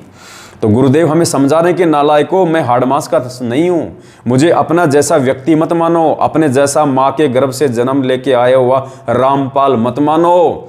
गरीबदास जी ने 300 साल पहले कह दिया था कि गुरु को मानुष जानते ते नर कहिए अंध, ओवें दुखी संसार में फिर आ गए यम के फंद। कि अपने गुरुजी को अपने जैसा मानुष मत मान लेना, वो मानुष बन के आएगा, उसकी मजबूरी है तुम्हें ज्ञान समझाने के लिए। अगर गुरुजी हमारे जैसे मानुष बन के ना आए तो बताओ, हम कोई गाय की भाषा थोड़ी जानते हैं, हम कोई शेर की भाषा थोड़ी जानते हैं। गुरुजी सत्संग सुनाने के लिए हमारे जैसे ही बन के आएंगे, हमारी ही भाषा बोलेंगे। तो गुरुजी की मजबूरी है हम नीचों को ये ज्ञान समझाने के लिए हमारे जैसा बन के आना, लेकिन वो हमारे जैसे नहीं है, वो विदेह हैं, वो देही में नहीं है, वो विदेह हैं। पुण्यात्माओं, देह और विदेह का परमात्मा ने बहुत अच्छे से अंतर स्पष्ट करके बताया है। हम यही तो धोखा खा रहे हैं। 650 साल पहले भी हमने यही धोखा खाया था, धर्मदास की तरह। हमने अपने गुरुजी को अपने जैसा मान लिया। धर्मदास जी ने कहा कि परमात्मा तुम कहो विदेही और मुझे दिखाई देते हो तुम देही। तुम कहते हो कि मैं तो विदेह हूँ धर्मदास, मैं तेरी तरह हाड़मास का नहीं हूँ, और गुरुजी आप मुझे दिखाई दे रहे हो मेरे जैसे। क्योंकि पुण्यात्माओं ज्ञान नहीं था उस समय, परमात्मा ने मूल ज्ञान नहीं दिया था उस समय, छुपा के रखना था। आज ये पिटारा खोलना था भगवान ने। जो धोखा धर्मदास जी जैसी आत्मा ने खा लिया वो आज हमने नहीं खाना है। यही शिक्षा ये कथाएं दे रही हैं, यही ज्ञान आज आके गुरुजी बता रहे हैं। अब देह विदेह क्या होती है पुण्यात्माओं? दिखने को तो गुरुजी हमारे जैसे दिखाई दे रहे हैं, लेकिन वो विदेह हैं। देह होते हुए वे विदेह हैं। कैसे? जैसे हम किसी नाई की दुकान पे जाते हैं सेविंग करवाने के लिए, और नाई की दुकान पे हम गए, हम वहाँ पे चेयर पे बैठ गए, और जैसे दास आपको इस मोबाइल में दास आपको दिखाई दे रहा है। अब क्या होगा पुण्यात्माओं? नाई उसके बाल काटेगा। अब बाल काटेगा तो वो कैंची चलती हुई बाल काटते हुए शीशे में भी दिखाई देंगे, वो बाल नीचे गिरते हुए शीशे में भी दिखाई देंगे, बातचीत करते हुए नाई और वो जो आदमी है दोनों दिखाई देंगे। और अगर किसी कारण से उसके यहाँ पे कैंची से या ब्लेड से यदि वो कट लग गया और खून आ गया, तो पुण्यात्माओं खून के टपके उस आदमी के यहाँ से नीचे गिरते हुए दिखाई देंगे और शीशे में भी नीचे गिरते हुए दिखाई देंगे। लेकिन बाहर जो आदमी है उसके खून के यदि हाथ लगाया जाएगा तो उसकी उंगली पे लग जाएगा कि देखो ये कट गया। अगर शीशे में जो सेम टू सेम ऐसा ही दिखाई दे रहा है, खून दिखाई दे रहा है, गिरता हुआ दिखाई दे रहा है, लेकिन शीशे में यदि हम उस खून के ऊपर हाथ रखेंगे तो पुण्यात्माओं खून उंगली के नहीं लगेगा, जबकि सेम टू सेम दिखाई दे रहा है। तो यही अंतर है देह में और विदेह में। हमारे गुरुदेव हमारे जैसे ही दिखाई देंगे, हमारे जैसे ही हाड़ मांस के दिखाई देंगे, हमारी जैसे ही वो क्रिया करते हुए दिखाई देंगे, लेकिन असल में वे विदेह हैं। तो पुण्यात्माओं ये अंतर है, और ये अंतर केवल हम ज्ञान से समझ सकते हैं, अन्य कोई तरीका देह और विदेह के अंतर को समझने का नहीं है। या फिर परमात्मा किसी आत्मा को अपनी दिव्य दृष्टि दे, तो दिव्य दृष्टि दे के परमात्मा समझाएगा नहीं, क्योंकि यह ज्ञान मार्ग है। परमात्मा ने हमें अक्सर ज्ञान युक्त किया है, पिछली पीढ़ी में जन्म दिया है, शिक्षा दी है। परमात्मा किसी के साथ भेदभाव नहीं करेगा, समान रूप से परमात्मा ज्ञान से ही सबको समझाएगा। और जो आत्मा ज्ञान को आधार बना के उनको समझ जाएंगी, वही आत्मा इस कलयुग की पिछली पीढ़ी में सतगुरु रामपाल जी भगवान के रहते सहते मोक्ष प्राप्त करने के अधिकारी हैं, अन्यथा हम रह जाएंगे। और हम वो मोक्ष प्राप्त करें, इसके लिए भगवान ने हमें ये साध संगतियां दी हैं, ये विशेष मेहर बख्शी है परमात्मा ने, जो भेद निकल के आ रहे हैं साध संगतियों के माध्यम से। हमारे गुरुदेव के ऊपर, हमारे भगवान के ऊपर, हमारे महबूब के ऊपर हमारा विश्वास दिन दोगुना रात चौगुना बढ़ रहा है। हम और ज़्यादा दृढ़ और लगन और समर्पण के साथ भक्ति कर रहे हैं। ये साध संगतियों का असर है, परमेश्वर का आशीर्वाद है। मालिक कहते हैं साध संगत से भेद जो पाया, परमेश्वर सतगुरु रामपाल जी भगवान ने सफल बनाया। और एक वाणी में परमात्मा कहते हैं कि गुरु का वचन और साध की संगत, गुरु का वचन यानी सतगुरु रामपाल जी भगवान के सत्संग, उनके वचन, उनके आदेश, और साध की संगत यानी भाई बहन आपस में मिलके, जो साधु भाई बहन आपस में मिलके जो गुरु जी के वचनों पे जो डिस्कस करते हैं, उसको कहते हैं साध संगत। तो परमेश्वर ने दोनों चीजों को समान बताया है और कह रहे हैं कि गुरु का वचन और साध की संगत अजर अमर घर पावे। जब तक ये दोनों चीजें आपको नहीं मिलेंगी, आप सतलोक की प्राप्ति नहीं कर सकते, उस अजर अमर घर की प्राप्ति नहीं कर सकते। तो कहते हैं गुरु का वचन और साध की संगत अजर अमर घर पावे, कहे कबीर सुनो रे गोरख हम सब कोई तत्व लखावें। तो पुण्यात्माओं ये साध संगतियां हमें प्राप्त हैं, सतलोक आश्रम मैनेजमेंट को और उनके पीछे लगी हुई संगत को प्राप्त नहीं है। और जब तक उनको वो प्राप्त नहीं होगा पुण्यात्मा, वो जीव मोक्ष के अधिकारी नहीं बन सकते। इसलिए दास बार बार आप जीव से प्रार्थना करता है कि पुण्यात्मा इस धरती पे सतगुरु रामपाल जी भगवान को प्राप्त करने के लिए, अर्थात सतलोक जाने के लिए, गुरु जी को प्राप्त करने का मतलब है सतलोक जाना, मोक्ष करवाना। गुरु जी तो वैसे सबको मिल चुके हैं, गुरु जी तो जेल में भी लोग रोज मिलते हैं, उन कैदियों को भी मिलते हैं, उन पुलिस वालों को भी मिलते हैं। तो क्या उन्होंने गुरु जी को प्राप्त कर लिया? नहीं। क्या उन्होंने भगवान प्राप्त कर लिया? नहीं। भगवान प्राप्त करने का मतलब गुरुजी ने बताया कि गुरुजी के द्वारा जो भक्ति विधि तुम्हें दी जाती है, उसको संपूर्णतया मर्यादा में रह के निभा के और अंतिम श्वास तक भक्ति करके सतलोक में चले जाना, उसको कहते हैं भगवान प्राप्ति, सतगुरु प्राप्ति। तो पुण्यात्माओं सतगुरु प्राप्ति का मार्ग ये साध संगति है, दुनिया में और दूसरा कोई तरीका नहीं है। यदि किसी व्यक्ति ने असल में सतगुरु रामपाल जी भगवान के पृथ्वी पे रहते सहते मोक्ष प्राप्त करना है, क्योंकि मोक्ष प्राप्ति का मौका भी गुरुजी के धरती पे रहते सहते है। गुरुजी के जाने के बाद ये मार्ग जरूर चलेगा कई हजार साल तक, लेकिन मोक्ष प्राप्त कोई नहीं करेगा। मोक्ष प्राप्त केवल गुरुजी के रहते सहते होगा। इसका निर्णय आपको आगे देंगे इसी पुस्तक से। तो क्या कहा, उनको पता नहीं चला कि कब सो गए, सुबह जागे तो उस स्थान पर नई झोपड़ी लगी थी, सारा सामान रखा था। आकाशवाणी हुई कि भक्तों आप परीक्षा में सफल हुए, ये भेंट मेरी ओर से है, इसे स्वीकार करो।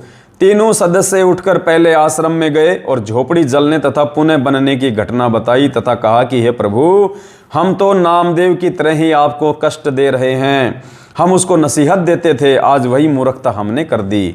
सतगुरु जी ने कहा, देखना फिर गुरु जी ने क्या कहा, गुरु जी ने क्या कहा। जब रंका और बंका ने भगवान की भविष्यवाणी को स्वीकार नहीं किया, भगवान के द्वारा दी गई उस भेंट को स्वीकार नहीं किया, और आज हम 14 जून को दाढ़ी मूंछ वाले को भगवान मान के काल्पनिक फोटो को कबीर प्रगट दिवस मना रहे हैं, वहाँ नाक रगड़ रहे हैं, वहाँ पे अपनी जो है मन्नतें मांग रहे हैं। पुण्यात्मा, धिक्कार है हमारे जीवन पे, धिक्कार यदि हमने भगवान को नहीं पहचाना तो। और कागज के टुकड़े को भगवान मान के हम उसके आगे भीख मांग रहे हैं। क्या मिलेगा हमें? कुछ नहीं मिलेगा सिवाय काल भगवान के। रंका बंका को तो खुद आकाशवाणी करके और भगवान ने कहा था कि झोपड़ी मैंने बनाई, इसमें रहो तुम। उसके बाद भी उन्होंने झोपड़ी को स्वीकार नहीं किया और हम बिना दिए भिखारी की तरह आगे जा जाके हाथ खड़े कर रहे हैं। जबकि असली कबीर परमात्मा सतगुरु रामपाल जी भगवान हमारे सतगुरु के रूप में धरती पे हैं, और फिर भी हमें कागज के टुकड़े को भगवान मान के और मूर्खों के पीछे लग के उस जिंदा कबीर सतगुरु रामपाल जी भगवान का 8 सितंबर के दिन प्रकट दिवस ना मना के 14 जून को कागज के टुकड़े का, जिसका हमारे जीवन में कोई महत्व नहीं है, वो कागज का टुकड़ा ना हमें सत्संग सुना सकता, ना आशीर्वाद दे सकता, ना हमारे कार्य सिद्ध कर सकता, उसको तो हम भगवान मान रहे हैं। और 27 साल से जो हमें असंख्य सुख दे रहा है, लाभ दे रहा है, आशीर्वाद दे रहा है, हमें प्यार दे रहा है अपने माँ बाप से ज्यादा,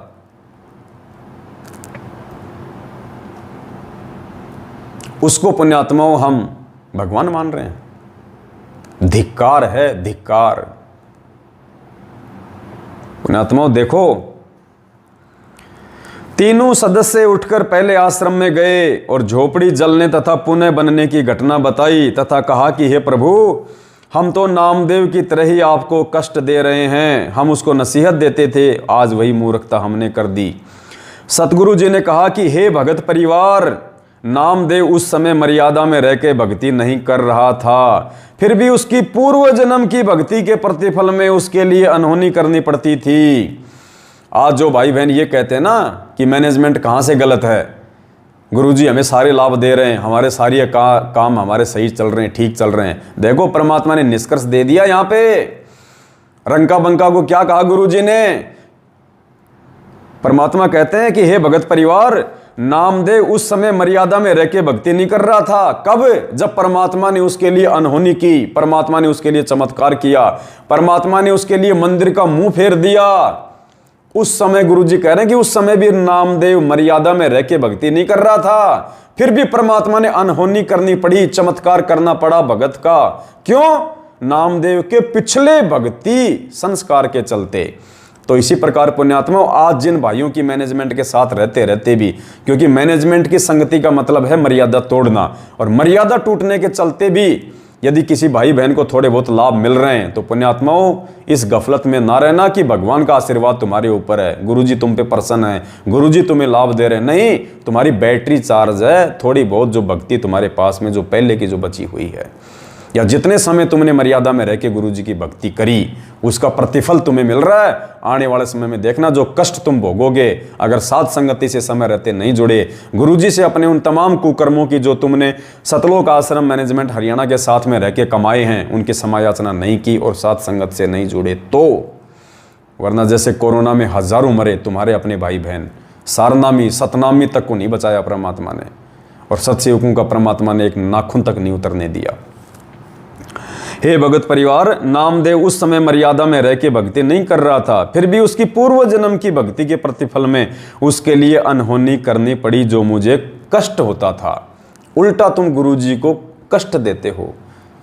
और पुण्यात्माओं, भगत के साथ परमात्मा अनहोनी उसकी मर्यादाओं में रहने के चलते करता है। फिर देखना, आप मर्यादा में रह के भक्ति कर रहे थे, गुरुजी ने क्या कहा रंका बंका को कि आप मर्यादा में रह के भक्ति कर रहे हो, इसलिए आपकी आस्था परमात्मा में बनाए रखने के लिए अनहोनी की। कौन सी अनहोनी? झोपड़ी लगाने की, झोपड़ी बनाने की। पुण्यात्माओं आगे देखना, आंखें खोल देगी ये कथा। आंखें आज छोटी छोटी समस्याओं को लेके, छोटे छोटे दुखों को लेके, छोटी छोटी तकलीफों को लेके हम जो रोने लग जाते हैं, थोड़ी सा संकट क्या आया, हम परिवार में लड़ाई झगड़ा शुरू कर देते हैं। देखना पुण्यात्माओं क्या कह रहा है परमपिता परमात्मा, कितनी बड़ी शिक्षा दे रहे हैं यहाँ में गुरुदेव। क्या कह रहे हैं परमात्मा? गुरुदेव ने क्या कहा फिर आगे रंका बंका को? आग भी मैंने लगाई थी, आपका दृढ़ निश्चय देखकर झोपड़ी भी मैंने बनाई है। पुण्यात्माओं आग भी गुरुजी ने लगाई थी परीक्षा लेने के लिए, और उनका दृढ़ विश्वास देख के उस झोपड़ी की चर्चा ना करके वो परमात्मा की चर्चा करते करते सो गए। कि मालिक कहते हैं कि तुलसी बिरवा बाग में सींचत भी मुरझावे, और राम भरोसे जो चले वो पर्वत पे लहरावे। तो रंका और बंका अपने राम, अपने सतगुरु के भरोसे रहे। उन्होंने लाभ आने की चिंता नहीं करी कि गुरुजी साथ में है तो क्या लाभ और क्या हानि। परमात्मा से बड़ा कोई लाभ नहीं हो सकता। भगवान मिल गया, गुरुजी ने नाम दे दिया, इससे बड़ा लाभ दुनिया में कोई नहीं, इससे बड़ा धन कोई नहीं है। अरे झोपड़ी क्या जल गई, कल को तो हम भी जलेंगे, हम भी मरेंगे। इस नश्वर वस्तुओं को क्या रोना। परमात्मा की सोचो, नाम की सोचो, मर्यादाओं की सोचो। तो इन बातों पे प्रसन्न होके अपने भक्तों की क्या कहा परमात्मा ने कि आग भी मैंने लगाई थी। देखो पुण्यात्माओं, परमात्मा कैसी कैसी अनहोनी घटनाओं को जन्म देता अपने भगत की परीक्षा लेने के लिए। दुख में, तकलीफों में भगत की परीक्षा होती है। और नाम लेने के बाद यदि भगत पे कोई संकट आ रहा है, उसके दो ही कारण बताए गुरुजी ने कि पहली बात तो संकट आता नहीं, और यदि संकट आ रहा है तो या तो तुम्हारी मर्यादा खंडित है, तो जांच लो कि तुमने क्या गलती की है, तुमने कहां गलती की है जिसके चलते तुम्हारे ऊपर संकट आ रहे हैं, दुख आ रहे हैं। और यदि तुम मर्यादा में और फिर भी तुम्हारे ऊपर दुख संकट आ रहे हैं, फिर समझ लेना कि गुरुजी तुम्हारी परीक्षा ले रहे हैं। तुमने और ज्यादा सतर्क हो जाना चाहिए कि परमात्मा परीक्षा ले रहा है। गरीब कच्चा हीरा कृच हो, नहीं सहे घनमार, ऐसा ये मन ओ रहा लेखा लेकर तार। पुण्यात्माओं, बहुत बड़ी मेहर की है पूज्य गुरुदेव जी ने आप और हमारे ऊपर इस कलयुग की बिचली पीढ़ी में पैदा करके, और ऊपर से मालिक ने अपनी शरण में लेके। पुण्यात्माओं, यो सौदा फिर नाही रे संतो, यो सौदा फिर नाही, लोहे जैसा ताव जात है काया दे सराही। ये मौका है परमात्मा ने मानव जन्म दे के अपनी शरण में लेके हमारा लोहे को गर्म कर रखा है। आज जितनी ज्ञान रूपी चोटें मार दोगे तो पुण्यात्माओं शरीर का मोक्ष हो सकता है, अन्यथा दूसरा कोई उपाय, कोई साधन नहीं बनेगा। आग भी मैंने लगाई थी, आपका दृढ़ निश्चय देखकर झोपड़ी भी मैंने बनाई है, आप उसे स्वीकार करो। गुरुजी ने जब आदेश दिया कि उस झोपड़ी को तुम जाके स्वीकार करो, वो मैंने बनाई थी, मैंने आग लगाई थी, तब रंका बंका जाके उस झोपड़ी में रहने लगे थे। ना कि वो आकाशवाणी को सुन के, जो भगवान ने आकाशवाणी की थी। पुण्यात्माओं, गुरुजी परीक्षा ले रहा था उस समय वो आकाशवाणी करके कि देखता हूं इन नालायकों को, मैंने जो पाठ पढ़ाया है कि गुरु बड़े हैं गोविंद से, मन में देख विचार, हरि सुमरे सो रह गए और गुरु भजे होए पार। देखता हूं ये उस आकाशवाणी, उस भगवान को ज्यादा महत्व देते हैं या अपने गुरुजी को ज्यादा महत्व देते हैं। तो पुण्यात्माओं, ये नकली ऑडियो भी परीक्षा है। देख रहा है वो परमात्मा कि मेरी आवाज से मिलती जुलती नकली ऑडियो को मेरा आदेश मांग के आगे बढ़ते हैं, या मेरे सत्संग रूपी आदेश जो मैंने 27 साल से सीडी में भर दिए, डीवीडी में भर दिए, इन पुस्तकों में भर दिए, हर भगत को मैंने सुनाए। क्या आज मेरी गैर हाजिरी में मेरे बच्चे, मेरे भगत उस नकली ऑडियो को, मेरे से मिलती जुलती आवाज को आदेश मान के आगे बढ़ते हैं, या मेरे सत्संग रूपी वचनों को, मेरे सत्संग रूपी ऑडियो को सत्य मान के आगे बढ़ते हैं? और पुण्यात्माओं, 90% भगत समाज उन फर्जी ऑडियो को सतलोक आश्रम मैनेजमेंट हरियाणा के द्वारा जो भेजी जा रही हैं, वो पीले पर्चे वो आकाशवाणी हैं, वो ऑडियो वो आकाशवाणी हैं, कोऑर्डिनेटर का आदेश आकाशवाणी है, गुरुजी के परिवार वालों का आदेश आकाशवाणी है। एक सच्चे और ज्ञानी भगत को वो कभी जिंदगी में स्वीकार नहीं हो सकती जब तक कि वो उन बातों की तसल्ली, उनका सत्यापन या तो साक्षात अपने गुरुजी से जाके ना कर ले, या गुरुजी के द्वारा दिए गए सत्संगों से मेल ना कर ले, तब तक उन चीजों को हम स्वीकार नहीं कर सकते। और इसी के चलते आज 90% भगत समाज मर्यादाओं से दूर है, परमात्मा से दूर है। समय रहते भगवान ने सात संगतियां शुरू करवाई, अपने सत्सेवक बच्चों को ज्ञान आधार से संभाल लिया, जो आज निरंतर अपने आत्मिक उत्थान की ओर आगे बढ़ रहे हैं। आग भी मैंने लगाई थी, आपका दृढ़ निश्चय देखकर झोपड़ी भी मैंने बनाई है, आप उसे स्वीकार करें। परमात्मा की महिमा भगत समाज में बनाए रखने के लिए ये चमत्कार देकर भगवान की पहचान करवाना अनिवार्य है। आपकी झोपड़ी जीर्ण शीर्ण थी। अब देखना पुण्यात्माओं, एक और गहरी शिक्षा। पुण्यात्माओं, ये बंदी छोड़ साक्षात सतगुरु रामपाल जी भगवान के रूप में धरती पे प्रकट है, और ये गहरा रहस्य, ये राज, ये परमात्मा ही पुण्यात्माओं दया करके इन पुस्तकों में लिखते हैं, और परमेश्वर फिर अपनी आत्माओं पे दया करके इन सार को समझाने की मेहर बख्शते हैं। गुरुजी कहते हैं, सब सुमरे अपने अनुमाना तो गति लखी न जाए, कहे कबीर कृपया कर जन पर ज्यों की त्यों समझाए। अगर हर भगत अपने अपने स्तर पे गुरुजी के द्वारा लिखित इन पुस्तकों को पढ़ेगा, इनका सार निकालेगा या निकालने का प्रयास करेगा, तो गुरुजी कहते हैं सब सुमरे अपने अनुमाना तो गति लखी न जाए। नहीं समझ पाओगे, नहीं जान पाओगे, फिर कौन जान पाएगा। कहे कबीर कृपया कर जन पर ज्यों की त्यों समझाए। वो कबीर परमेश्वर सतगुरु रामपाल जी भगवान अपने जिस आत्मा पे मेहर बख्शेगा, दया बख्शेगा, जिसका थोड़ा बहुत ज्ञान योग खोलेगा, इन पुस्तकों को समझने और समझाने की दया बख्शेगा, वही आत्मा गुरुदेव के द्वारा लिखित पुस्तकों के सार को समझा सकती है। तो देखिए कितना गहरा सार परमात्मा ने आप और हम भाई बहनों के लिए छुपा रखा है। आगे देखिए पुण्यात्माओं, आज जो भाई बहन इतना ज्ञान लेने के बाद भी और परमात्मा की उन तमाम वाणियों को दिन रात सुनने के बावजूद भी जो गुरुजी हमें समझाते हैं कि साईं इतना दीजिए जिसमें कुटुंब समाओ, हम भी भूखे ना रहें, अतिथि न भूखा जाए। गुरुजी कहते हैं कि एक भगत को अपने गुरुजी से क्या मांगना चाहिए, अपने गुरु भगवान से क्या मांगना चाहिए अगर भक्ति करनी है तो, अगर मोक्ष करवाना है तो। क्योंकि माया जीव की सबसे बड़ी शत्रु है, सबसे बड़ा एनिमी है। पैसा, धन, ये माया। गुरुजी ने सदा भगत को लिमिट में रह के भक्ति करने के लिए कहा है। और गुरुदेव कह रहे हैं कि साईं इतना दीजिए कि अपने गुरुजी से केवल इतनी ही प्रार्थना करो, इतना ही मांगो अपने जीवन निर्वाह के लिए कि हे गुरुजी इतना दीजिए जिसमें मेरा परिवार समाए, मेरा आर्थिक गुजारा ठीक ठाक हो जाए। भगवान तेरी भक्ति में कोई परेशानी, कोई बाधा रोजी रोटी को लेके उत्पन्न ना हो, इतना तो गुरुदेव मेहर करके रखना। कि साईं इतना दीजिए जिसमें कुटुंब समाए, हम भी भूखे ना रहें। जो भक्ति कर रहे हैं हम आपके बच्चे, इस परिवार वाले, हम भी भूखे ना रहें और अतिथि ना भूखा जाए। कोई साधु संत आ जाए, कोई भगत भाई आ जाए तो परमात्मा वो भी हमारे घर से भूखे पेट ना जाए। इतनी सी मेहर जरूर बख्शना मेरे दाता। इससे ज्यादा परमात्मा ने माया यदि किसी के पास में है, उसको गुरुजी ने क्या बताया, बकवाद।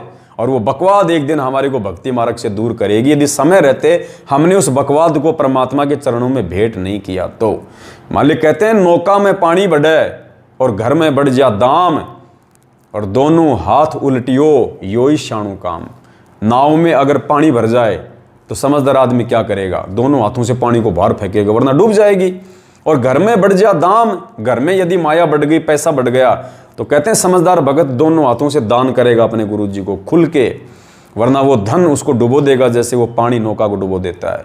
तो कहते हैं नाव में पानी भरे और घर में बढ़ जा दाम, कहते हैं दोनों हाथ उल्टियो योई शाणु काम।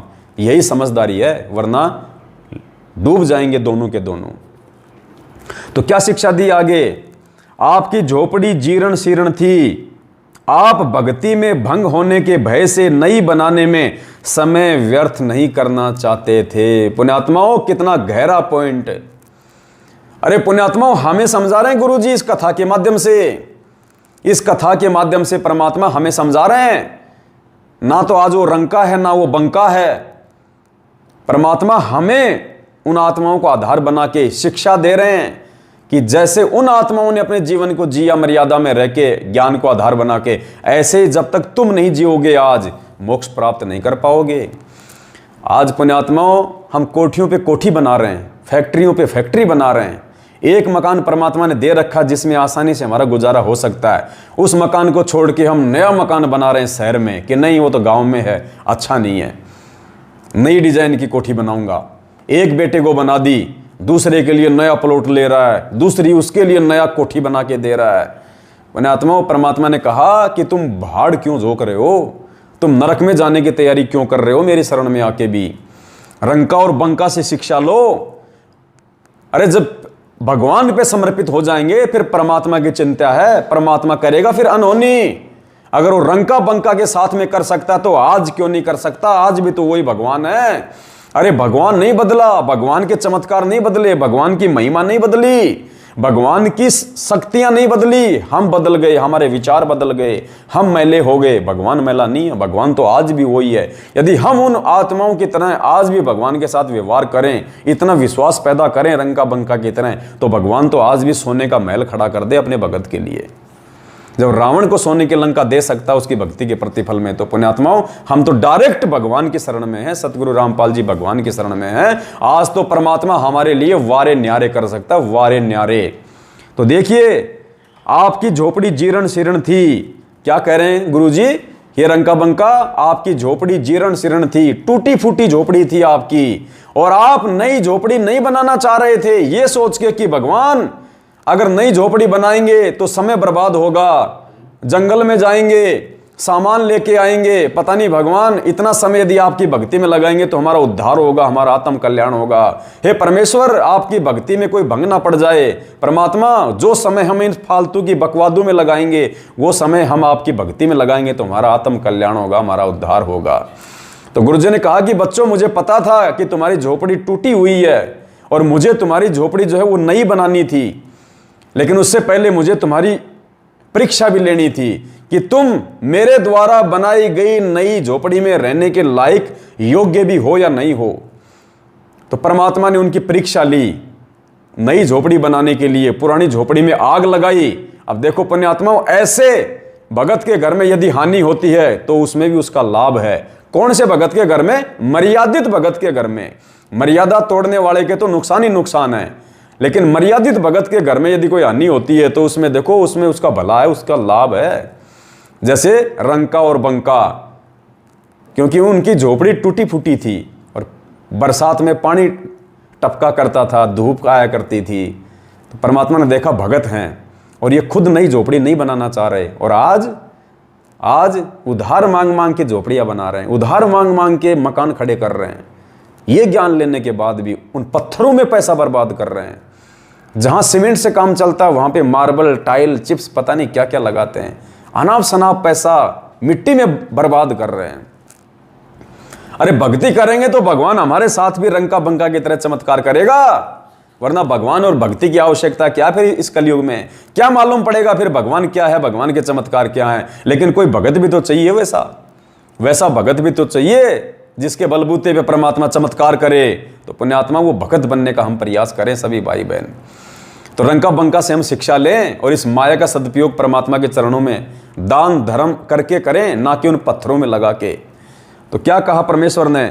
आपकी झोपड़ी जीर्ण शीर्ण थी, आप भक्ति में भंग होने के भय से नई बनाने में समय व्यर्थ नहीं करना चाहते थे। मैं आपके लिए पक्का मकान भी बना सकता हूं, सोने का भी बना सकता हूं, क्योंकि आप प्रत्येक परीक्षा में सफल रहे।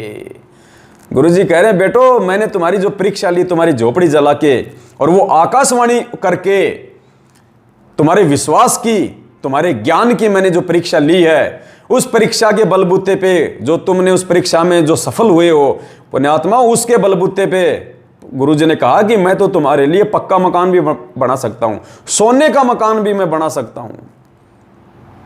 और हम पुण्यात्माओं, ये नकली ऑडियो, ये फर्जी लेटर, ये पीले पर्चे, ये आकाशवाणी, हम तुरंत झुक जाते हैं। ओ गुरुजी का आदेश, गुरुजी का आदेश। अरे गुरुजी का आदेश ये है, ये जो तुम्हें पढ़ाया जा रहा है, गुरुजी का आदेश है 27 साल से किए गए सत्संग, गुरुजी की गैर हाजिरी में, गुरुजी की अनुपस्थिति में, गुरुजी के वचन, गुरुजी के सत्संग, गुरुजी के शब्द ही उनका असली आदेश होता है। भूल गए हम इन बातों को और मार खा रहे हैं आज।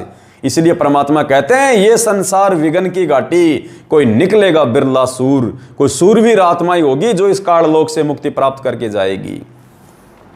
आपकी झोपड़ी जीर्ण शीर्ण थी, आप भक्ति में भंग होने के भय से नई बनाने में समय व्यर्थ नहीं करना चाहते थे। मैं आपके लिए पक्का मकान भी बना सकता हूं, सोने का भी बना सकता हूं, क्योंकि आप प्रत्येक परीक्षा में सफल रहे हो। उस दिन रास्ते में धन मैंने ही डाला था, नामदेव मेरे साथ में था। आप उस कुटिया में रहें और परमात्मा की भक्ति करें। रंका बंका ने उस मर्यादा का पालन किया, यानी आकाशवाणी हुई उसका पालन नहीं किया।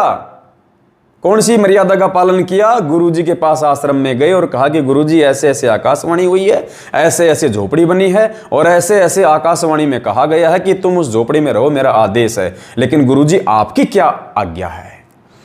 उसको कहते ज्ञान आधार। इन फर्जी ऑडियो पे नीची गर्दन कर देना, इन पीले पर्चों पे नीची गर्दन कर देना, प्रत्येक उल्टे सीधे आदेश को मान लेना। आज बीजेपी को वोट देना है, आज कांग्रेस को वोट देना है, आज वहां रक्तदान करना, आज वहां दे दान करना है। लुट गई संगत, मर गई संगत, अपने पैर पे खुद कुल्हाड़ी मार दी संगत ने। ये कौन से दिन के लिए पुस्तकें हैं? ये पुस्तक तुम लोगों के हाथों में केवल दुनिया को बांटने के लिए नहीं दी भगवान ने।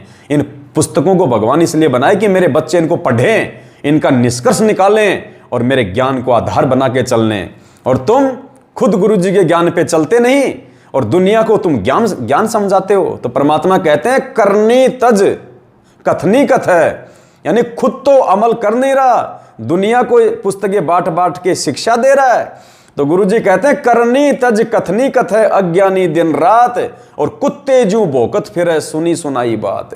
खुद पे कोई असर नहीं, कोई अमल नहीं, और गुरुजी का उपदेश पूरी दुनिया में बांटता फिर रहा है। गुरुजी कहते हैं वो कुत्ते की योनि में जाएगा। तो ये सिर पे रख रख के पुस्तकें, ये जीने की रार, ये फलानी दिखनी ज्ञान गंगा, तुम खुद तो उस ज्ञान को अपने दिल में उतार नहीं रहे, खुद तो गुरुजी के वचन पे चल नहीं रहे। दुनिया को तुम मैनेजमेंट के मजदूर बन के उनके धार्मिक धंधे को आगे बढ़ाने के लिए तुम पुस्तकें बांट रहे हो। पुण्यात्मा, कुत्ते की योनि में जाने के लक्षण है। ये मैं नहीं कह रहा, परमात्मा का विधान कह रहा है, जो तुम्हें दास बता रहा है। मैं आपके लिए पक्का मकान भी बना सकता हूं, सोने का भी बना सकता हूं, क्योंकि आप प्रत्येक परीक्षा में सफल रहे हो। उस दिन रास्ते में धन मैंने ही डाला था। कौन सा धन? नामदेव ने एक दिन कहा कि गुरुजी ये रंका बंका बहुत दुखी हैं, ये निर्धन हैं, थोड़ा बहुत इनको माया दे दो। तो गुरुजी ने कहा कि बेटा ये माया नहीं चाहते ये। नहीं गुरुजी, चाहेंगे क्यों नहीं, क्योंकि नामदेव को ज्ञान नहीं था, वरना उल्टा जवाब ही नहीं करता परमात्मा से। तो परमात्मा ने भी एक उदाहरण पेश करना था कि भगत हो तो कैसे हो, ज्ञान आधार हो तो क्या हो। तो नामदेव की भी परमात्मा ने आंख खोलनी थी कि बेटा तू कहाँ खड़ा है, मेरे भगत कहाँ है, देख। तो उस दिन रंकार बंका अपना रोजाना जंगल से अपनी लकड़ियाँ काट के लाया करते थे, दोनों पति पत्नी। तो आगे रास्ता था, तो नामदेव और गुरुजी ने क्या किया, रास्ते में जब वो आने लगे तो रास्ते में सोने चांदी के जेवर डाल दिए और खुद एक झाड़ी के पीछे जाके छुप गए दोनों। उधर से रंका बंका आ रहे थे, आगे आगे बंका, पीछे पीछे उसकी पत्नी रंका। अब बंका ने देखा कि भी सोने के जेवर पड़े, वो थोड़ी सी दूरी पे थी, 20-25 मीटर की वो जो है वो दूरी पे थी। तो रंका ने देखा कि आगे तो सोने चांदी के जेवर पड़े हैं, अगर मेरी औरत ने देख लिया और कहीं इसने अपनी नीयत डिगा दी, अगर उठा लिया तो भक्ति बर्बाद कर देगी, भक्ति नष्ट हो जाएगी, नीयत डिगा देगी अपनी। उसने क्या किया, पहले रोड तो होती नहीं थी, कच्चे रास्ते थे, उसने उन पे मिट्टी डालनी शुरू कर दी अपने पैर से। अब पीछे से रंका ने भी देख लिया, वो भी तब तक नजदीक आ चुकी थी। तो रंका क्या बोलती है, पुण्यात्मा, इसको कहते हैं ज्ञान आधार। रंका ने कहा जी चलो चलो, क्या मिट्टी पे मिट्टी डाल रहे हो भगत जी, चलो चलो, अपने किस काम की। और दोनों ने उस सोने को अनदेखा करके आगे बढ़ गए। पुण्यात्मा, आज हमारी स्थिति, अरे सोना चांदी तो छोड़ो, अगर 5 रुपए का सिक्का पड़ा हो तो तुरंत जेब में उठा के डाल लेंगे। पुण्यात्मा, ऐसे काल ठगता है। कई भाई कह देते हैं रास्ते में, भगत जी मुझे 100 रुपए मिले, मैं क्या करूं, भाड़ में जा, मैं क्या बताऊं। गुरुजी ने बता रखा है इन कथाओं में, सत्संगों में। अरे वो हमारा धन है क्या? गुरुजी क्या कहते हैं कि पराया धन और पराई औरत पे नजर डालने वाला मेरा भगत नहीं है। पराई औरत और पराया धन ये जहर होने चाहिए मेरे भगत के लिए। पुण्यात्माओं, चाहे 1 लाख रुपए पड़ाओ, चाहे 1 करोड़ रुपए पड़ाओ, चाहे 20 किलो सोना पड़ाओ, हमने तो थूकना भी नहीं उसकी तरफ, उठाना तो बहुत दूर की बात है, वरना काल ठग लेगा। आप समझदारी में उठा लोगे 2 लाख रुपए, और उस पर एड्रेस भी है, आपको ज्ञान भी हो है, चलो यार उस भाई के 2 लाख रुपए आता हूं देके। अरे भाई साहब, आपके 2 लाख, आप तो गए अपने आप में बहुत बड़े महान बन के कि मुझे शाबाशी देगा, मैं जाके ये कहूंगा कि मैं संत रामपाल जी का भगत हूं, ईमानदार हूं, देखो आपके पैसे लौटा दिए मैंने। ये काल है, तुम्हारी समझदारी नहीं चलेगी, यहाँ पे गुरु जी का ज्ञान चलेगा। तुम लेके उसके एड्रेस पे 2 लाख रुपए गए, भाई साहब की बैल दबाई, ट्रन ट्रन, हाँ जी भाई साहब, अरे भाई साहब आपके पैसे, अरे हो भाई साहब, अरे आओ आओ आओ, अरे आप तो महान आत्मा हो। अंदर जाके पैसे खोले कि भाई साहब इसमें तो 5 लाख थे। नहीं भाई साहब मुझे तो 2, अरे भाई साहब 3 और ले। जब 2 लाख मिले तो 3 लाख कहाँ गए? अगर किसी ने उठाए होते किसी और ने तो सारे उठाता ना, 2 लाख क्यों छोड़ के जाता? भाई साहब तूने उठाए पैसे, 3 लाख और ला, वरना पुलिस में मुकदमा करूंगा। बन गए दाता, बन गए दानवीर, बन गए आप समझदार। इसलिए परमात्मा ने रंका बंका की कथा सुनाई कि ठोकर मार के चलो आगे, चाहे पूरी दुनिया का धन क्यों ना पड़ाओ। इंद्रदा राज कागदा बिष्टा ना भोगा इंद्राणी नु, हमने देखना भी नहीं उसकी तरफ। तो पुण्यात्मा, इस प्रकार से परमात्मा प्रत्येक कथा में देखो, एक छोटी सी रंका बंका की कथा और कितनी गहरी गहरी शिक्षाएं भगवान ने इसमें छोड़ रखी हैं। तो क्या कहा, मैं आपके लिए पक्का मकान भी बना सकता हूं, सोने का भी बना सकता हूं, क्योंकि आप प्रत्येक परीक्षा में सफल रहे हो। उस दिन रास्ते में धन मैंने ही डाला था, नामदेव मेरे साथ में था। आप उसी कुटिया में रहें और परमात्मा की भक्ति करें। रंका बंका ने उस आज्ञा का पालन किया, ना कि आकाशवाणी का। आकाशवाणी को परमात्मा की आज्ञा माना, रंका बंका ने आकाशवाणी को परमात्मा की आज्ञा माना, लेकिन आकाशवाणी को परमात्मा की आज्ञा माना, परंतु गुरुजी के पास जाकर कि गुरुजी की क्या आज्ञा है, यह गुरुजी पर बलिहारी होना है। पुण्यात्माओं, ये आकाशवाणी, ये फर्जी ऑडियो, ये आकाशवाणी है। ये पीले पर्चे आकाशवाणी है। नामदान संचालक का आदेश आकाशवाणी है। गुरुजी के बेटा बेटी का आदेश आकाशवाणी है। वो नहीं मानने हमने डायरेक्ट। गुरुजी से जाके पूछना कि गुरुजी क्या वो आपके आदेश हैं? वो है असली आदेश। जब गुरुजी के आदेश देंगे कि हाँ बेटा वैसा कर, तो करना है। अब गुरुजी है नहीं, जेल जाके पूछ नहीं सकते, तो कैसे निर्णय करें? सत्संगों से, कथाओं से, गुरुजी के ज्ञान से कि वास्तव में गुरुजी के वो आदेश हैं। क्या गुरुजी ने हमें कभी भी 27 साल से बीजेपी को वोट डालने का आदेश दिया? क्या गुरुजी ने कभी भी 27 साल से हमारे को किसी राजनीतिक पार्टी का समर्थन करने का आदेश दिया? क्या गुरुजी ने 27 साल से कभी भी अपने भक्तों को रक्तदान देने का आदेश दिया या करवाने का आदेश दिया?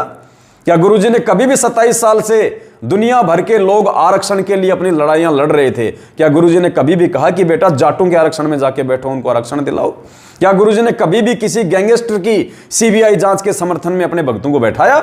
तो तुम्हें कौन बैठा रहा है? ये काल बैठा रहा है। ये आकाशवाणी है काल भगवान की, और तुम अपने गुरुदेव की आज्ञा अर्थात उनके सत्संगों पे विचार ना करके मार पे मार खाते जा रहे हो। तो पुण्यात्माओं, धिक्कार है पिछली पीढ़ी में जन्म लेना, रे शिक्षा लेना।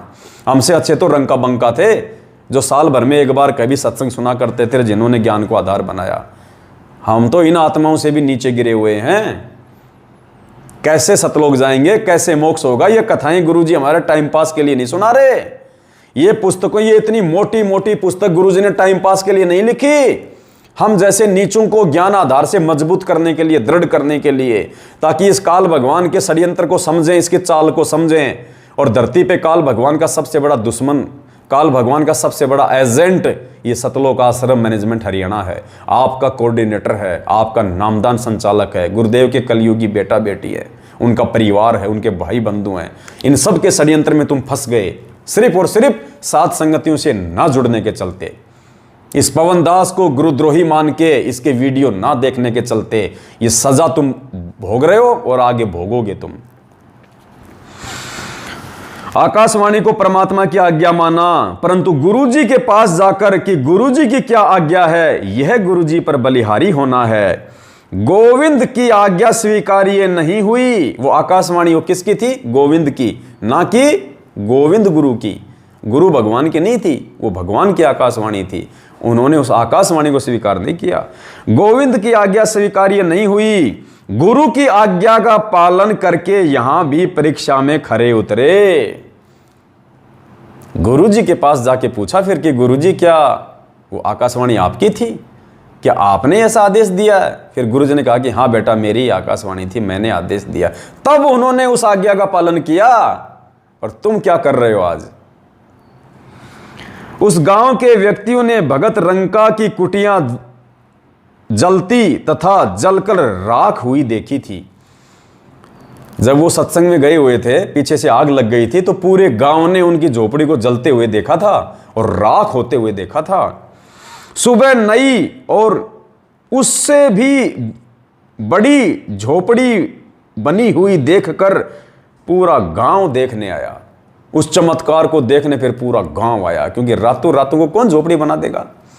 राख का कहीं कोई लेस मात्र भी निशान नहीं, और नई झोपड़ी। और आगे देखना परमात्मा क्या कह रहे हैं, जब वो जड़ी तब एक मकान था, जब बनी तो परमात्मा ने 2 मकान बना दिए उसमें। सुबह नई और बड़ी जिसमें 2 कमरे थे, बनी देख तो पूरा गांव देखने आया। आसपास के क्षेत्र के स्त्री पुरुष भी देखने आए। रंका बंका की महिमा हुई तथा गुरुजी की शरण में बहुत सारे गांव तथा आसपास के व्यक्ति आए और अपना कल्याण करवाया। यानी पुण्यात्माओं, आसपास के गांव वाले भी उस चमत्कार को देख के रंका बंका की महिमा करने लगे। गुरुजी का एड्रेस पूछा और ऐसे महान संत से जा जाके फिर लोगों ने नाम दीक्षा ली। उन गांव वालों ने हजारों की संख्या में जो नाम दीक्षा ली, जो प्रेरित हुए भक्ति करने के लिए, वो किसके चलते हुए पुण्यात्माओं? भगत के चलते। अगर वो मर्यादा में ना रहते, अगर वो गुरुजी के आज्ञा में ना रहते, गुरुजी के वचन में ना चलते, और यदि वो परीक्षा में फेल हो जाते तो ना तो झोपड़ी बनती, ना कोई और काम होता, और वो जो झोपड़ी जो जल गई थी उसके बाहर से और जाते वो, क्योंकि उसको तो जलना ही जलना था मालिक ने परीक्षा लेने के लिए। अगर वो पास नहीं होते तो वापस झोपड़ी नहीं बनाता परमात्मा, उन्हीं को कष्ट उठा के दोबारा झोपड़ी बनानी पड़ती। लेकिन भगत मर्यादा में रहे, परमात्मा की परीक्षा में खरे उतरे, ज्ञान को आधार बनाया, तो भगवान ने चमत्कार कर दिया, और भगत के द्वारा ज्ञान आधार रूपी उस परीक्षा में पास होने के चलते पूरे गांव ने नाम दीक्षा ली। और पुण्यात्मा, आज हम क्या कर रहे हैं? आज हम दुनिया को गुरुजी से दूर कर रहे हैं अपने कुकर्मों के चलते, अपनी घटिया हरकतों के चलते। नामदान पे आने वाली मां बहनों के साथ में तुम बलात्कार करते हो, उनकी मसाज करते हो, फिर वीडियो बना बना के डालते हो। दुनिया भगवान से दूर हो रही है कि जब ये भगत ऐसे हैं तो इनका भगवान कैसा होगा। अरे तुम 6 महीने में बीजेपी को वोट डालते हो, 6 महीने में तुम कांग्रेस को वोट डालते हो। जब बीजेपी को वोट डालते हो तो कांग्रेस वाले गुरुजी को गालियां देते हैं, और जब तुम कांग्रेस को वोट डालते हो तो बीजेपी वाले तुम्हारी उल्टी हरकतों के चलते गुरुजी को गालियां देते हैं, और कहते हैं कि जब ये भगत ऐसे नीच और नालायक, जिनका कोई स्टैंड ही नहीं है, इन गधों का 6 महीने में पार्टी चेंज कर रहे हैं, तो इनका भगवान कैसा होगा, इनका गुरु कैसा होगा। अरे तुम गैंगस्टरों की सीबीआई जांच का समर्थन करते हो और दान में 5-5 लाख रुपए देते हो। राजस्थान का गैंगस्टर जो 4 साल पहले पुलिस एनकाउंटर में मारा जा चुका है, आनंदपाल सिंह, AK-47 बंदूक रखता था, जिसने कई जो है वो मर्डर कर दिए थे। तुम मैनेजमेंट के कहने पे और ऐसे गैंगस्टर, ऐसे गुंडे व्यक्ति की सीबीआई जांच का समर्थन, बदमाशों की सीबीआई जांच का समर्थन कर रहे हो। तुम उनको शहीद का दर्जा दिला रहे हो, तुम उनको महान आत्मा साबित करवा रहे हो, जो समाज के नाम पे जो मतलब धब्बे हैं, जो कलंक हैं। तो दुनिया तुम्हारे गुरुजी को गालियां देगी या तुम्हारे गुरुजी से तुम्हारी उन हरकतों को देख के नाम दीक्षा लेगी कि जिस संत के भगत गुंडों का समर्थन कर रहे हैं तो उनका गुरु तो महागुंडा होगा, उनका गुरु तो महाबदमाश होगा, जो बदमाशों का समर्थन करने का आदेश अपने भक्तों को देता है। जबकि आदेश कौन दे रहा है? काल, ये मैनेजमेंट, आपका कोऑर्डिनेटर। तो पुण्यात्माओं, कहां रंग का बंकर, कहां हम? ये मौका है, चूक जाएंगे, नहीं मिलेगा, रोएंगे ऊपर हाथ खड़े करके। तो आज ये भगवान धरती पे आया है पुण्यात्माओं, जुड़ जाओ समय रहते साध संगति से। इस साध संगति के अलावा धरती पे कोई दूसरा तरीका गुरुजी को प्रसन्न करने का नहीं है, और साध संगत से ही गुरुजी अपनी आत्माओं को छांट छांट के लेके जाएगा। जैसे आजकल पूरी साल भर स्कूलों में, कॉलेजों में पढ़ाई होती है, और जब वो पढ़ाई पूरी हो जाती है फिर क्या होता है? Campus placement. कैंपस प्लेसमेंट उसको बोलते हैं जो बच्चे पढ़ाई पास कर चुके हैं, फिर उन बच्चों का वहाँ पे इंटरव्यू होता है, बाहर से जो है कंपनियाँ आती हैं, और अच्छे अच्छे जो बच्चे होते हैं उनको अपनी कंपनियों में जॉब देती है। तो पुण्यात्माओं, 27 साल से भगवान ने पढ़ाया, और अब पढ़ा के इस साध संगत के माध्यम से ये कैंपस प्लेसमेंट हो रहा है। अच्छी अच्छी आत्माओं को परमात्मा छांट रहा है इन लाखों की भीड़ में से, और साध संगत से जोड़ रहा है अपनी भक्ति के लिए, यहां से पार करने के लिए। उन आत्माओं को फिर आगे का ज्ञान देगा परमात्मा। अभी दिया क्या है परमात्मा ने? अभी तो परमात्मा ने एक टपका भी ज्ञान का नहीं दिया, एक टपका भी, क्योंकि हम उस ज्ञान को स्वीकार करने के लायक ही नहीं हुए। उस अनमोल मूल ज्ञान को तो हम उस समय स्वीकार करने के लायक होंगे जब सबसे पहले तो हम भगवान को पहचान लेंगे, 2 में से 1 को भगवान मान लेंगे, 2 नाव में से 1 नाव की सवारी में आ जाएंगे कि दाढ़ी मूंछ वाला भगवान है या सतगुरु रामपाल जी जो मेरे गुरुजी हैं वो भगवान है। जब तक हम भगवान की पहचान नहीं करेंगे, भक्ति क्या खाक करेंगे, भक्ति क्या खाक चलेगी। हम तो हमेशा दुविधा में रहेंगे, हम तो हमेशा जो है शंका में रहेंगे। काल हमारे को कभी भी आके ठग लेगा, क्योंकि विश्वास हमारा हमारे गुरु पे होना चाहिए, समर्पण हमारा हमारे सतगुरु पे होना चाहिए। और त्रिकुटी पे आ जाएगा दाढ़ी मूंछ का रूप बना के वो काल भगवान। तुम तो फिर आज भी उसी को भगवान मान रहे हो, तो कल को मरने के बाद भी उसी को भगवान मानोगे, रह जाओगे तुम तो। गुरु से ज्यादा आस्था तो तुम्हारी उसमें है। तुम गुरु जी का तो मानव समझ के जन्मदिन मना रहे हो। दाढ़ी मूछ वाले को भगवान मान के तुम उसका प्रगट दिवस मना रहे हो। अभी तो तुम्हारी भक्ति शुरू भी नहीं है। ज्ञान आधार से देखा जाए तो उन भक्तों की तो भक्ति शुरू भी नहीं है जो अपने गुरु जी को मानुष खाली अपना गुरु मानते हैं और एक दाढ़ी मूछ वाली काल्पनिक हाथ से बनाई गई नकली फोटो को कबीर परमात्मा मान के उसको भोग लगाते हैं, उसका प्रगट दिवस मनाते हैं। तो पुण्यात्माओं, ये दाढ़ी मूछ वाली फोटो को, उस काल्पनिक फोटो को जिस रूप में परमात्मा 650 साल पहले आए थे, और वो वास्तविक रूप भी नहीं है क्योंकि हाथ से बनाया हुआ है। उस समय ना ही तो कोई कैमरा था, ना कोई फोटो खींचने का साधन था, वो हाथ से बनाया गया फोटो है जो ओरिजिनल नहीं है। उस फोटो को पुण्यात्माओं हम सभी सत्सेवक भाई बहनों ने, सभी साथ संगत से जुड़े भाई बहनों ने अपने अपने घरों से निकाल दिया है। हमारे घर में सिर्फ हमारे गोविंद गुरु सतगुरु रामपाल जी भगवान का अकेले का फोटो है। हम उन्हीं को भोग लगाते हैं, उन्हीं के सामने आरती करते हैं, उन्हीं को अपना इष्ट मानते हैं, वही हमारे गुरु हैं। तब पुण्यात्माओं जाके परमात्मा आगे का ज्ञान देगा, और आगे के ज्ञान के बिना, आगे के सत भक्ति मंत्रों के बिना पुण्यात्माओं हमारा मोक्ष नहीं हो सकता। तो दास की प्रार्थना है भाई बहनों, जितना हो सके उतना भाई बहन आपस में मिलके रहें, साथ संगत से ज़्यादा भाई बहनों को जोड़ें, उनको सूचना दें, और जगह जगह साथ संगतियाँ करें, छोटी छोटी साथ संगतियाँ, आपस में राग द्वेष मन मुटाव को दूर करें। हमें परमात्मा प्राप्त करना है पुण्यात्माओं। आपस में छोटी छोटी बातों को लेकर यदि हम लड़ते झगड़ते रहेंगे, छोटी छोटी बातों के लिए हम यहाँ पे मरते रहेंगे, छोटी छोटी चीज़ों में अपनी आस्था करके यदि हम यहाँ पे अपना जीवन बर्बाद कर देंगे तो कैसे होगा। हरियाणा के झज्जर से हमारी बहन है सजना दासी, जिसके घर पे हर रविवार साथ संगति होती है। उसने बताया, देखो कहाँ जीव धोखा खा जाता है, कहाँ जीव धोखा खा जाता है। साथ संगत से जुड़ के भी बहुत सावधान रहना हमारे को पुण्यात्माओं। उसने बताया कि गुरुजी मेरी आत्मा को ले गए ऊपर सतलोक के लिए, और परमात्मा धर्मराज के दरबार में लेके गए मेरे को। अब धर्मराज के वहाँ पे जब मेरा लेखा जोखा होने लगा तो धर्मराज ने कहा कि मेरे पास में पेन नहीं है, मेरे पास में पेन नहीं है। तो सजना बहन की जेब में पेन था। देखो परमात्मा परीक्षा लेता है जीव की, नहीं तो पेन डालने की क्या आवश्यकता थी। सजना बहन ने कहा लो जी मेरे पास में पेन। पहली बात तो गुरुजी की आज्ञा के बिना धर्मराज को पेन देने का क्या मतलब। अरे धर्मराज अगर पेन हाथ में लेगा तो उल्टे कर्म लिखेगा, और धर्मराज के हाथ में पेन नहीं है तो परमात्मा की मेहर थी कि परमात्मा ने उसके पेन को छुपा दिया या उसको तोड़ दिया ताकि मेरी बेटी का लेखा जोखा ना कर सके, और तुम अपना लेखा जोखा करने के लिए तुम उसको पेन दे रहे हो। तो पहले तो हमारी वो गलती। अब धर्मराज को पेन दे दिया, धर्मराज उसका अकाउंट करने लगा, अकाउंट करके धर्मराज ने वो पन्ने फाड़ दिए और पेन को भी वहीं तोड़ दिया। अब तोड़ दिया तो गुरुजी कहा कि बेटा चल हो गया हिसाब किताब, आगे चलते हैं। अब गुरुजी के कहने के बाद में भी बहन ने कहा कि गुरुजी मेरा पेन तो रह गया, वो धर्मराज के पास मेरा पेन, इसने तो गुरुजी मेरा वो पेन ही जो है वो तोड़ दिया। उसी समय फेल हो गई। परमात्मा ने हाथ छोड़ दिया। अरे बोले नालायक, एक पेन के लिए अपनी नीयत डिगा दी, पेन पे मर गई। पुण्यात्माओं समझो, एक पेन में हमारी आस्था नहीं हट रही। इन कार से, इन कोठियों से जाएंगे तब इन बाल बच्चों से कैसे आस्था ठहेगी। इसलिए परमात्मा कहते हैं लिमिट में आ जाओ, लिमिट में, ऊपर से नीचे आ जाओ। जैसे 56 करोड़ से नरसिंह भगत को झोपड़ी पे लाया मैं, बलक बुखारे को राजपाट से जमीन पे लेके आया, जंगल में लकड़ियां तोड़ तोड़ के गुजारा किया। तुम्हें तो लकड़ियां तोड़ने की भी जरूरत नहीं है, दुनिया भर के काम धंधे भगवान ने दे रखे जिसका जैसा वो संस्कार है। तो कहने का मतलब है पुण्यात्माओं, ये आस्था हमने खुद हटानी पड़ेगी, भगवान जबरदस्ती नहीं हटवाएगा। भगवान का काम है मार्गदर्शन करना, भगवान का काम है अंधेरे से हमारे को रोशनी में लाके खड़ा कर देना और बता देना कि बेटा ये रास्ता, ये है तेरी मंजिल। अब उस रास्ते पे हमने चलना पड़ेगा, भगवान हमारे कांखों में रस्सी बांध के नहीं चलाएगा। तो कहने का भाव है पुण्यात्माओं, समझो ये मौका नहीं मिलेगा हमें, मुझे भोंकने का कोई शौक नहीं है, लेकिन भगवान ने आदेश दे रखा है, भगवान ने ड्यूटी लगा रखी है भाई बहनों को समझाने की। अरे मेरा खुद का सगा भाई अगर बिगड़ जाए तो क्या मेरी जिम्मेदारी नहीं है उसको समझाने की।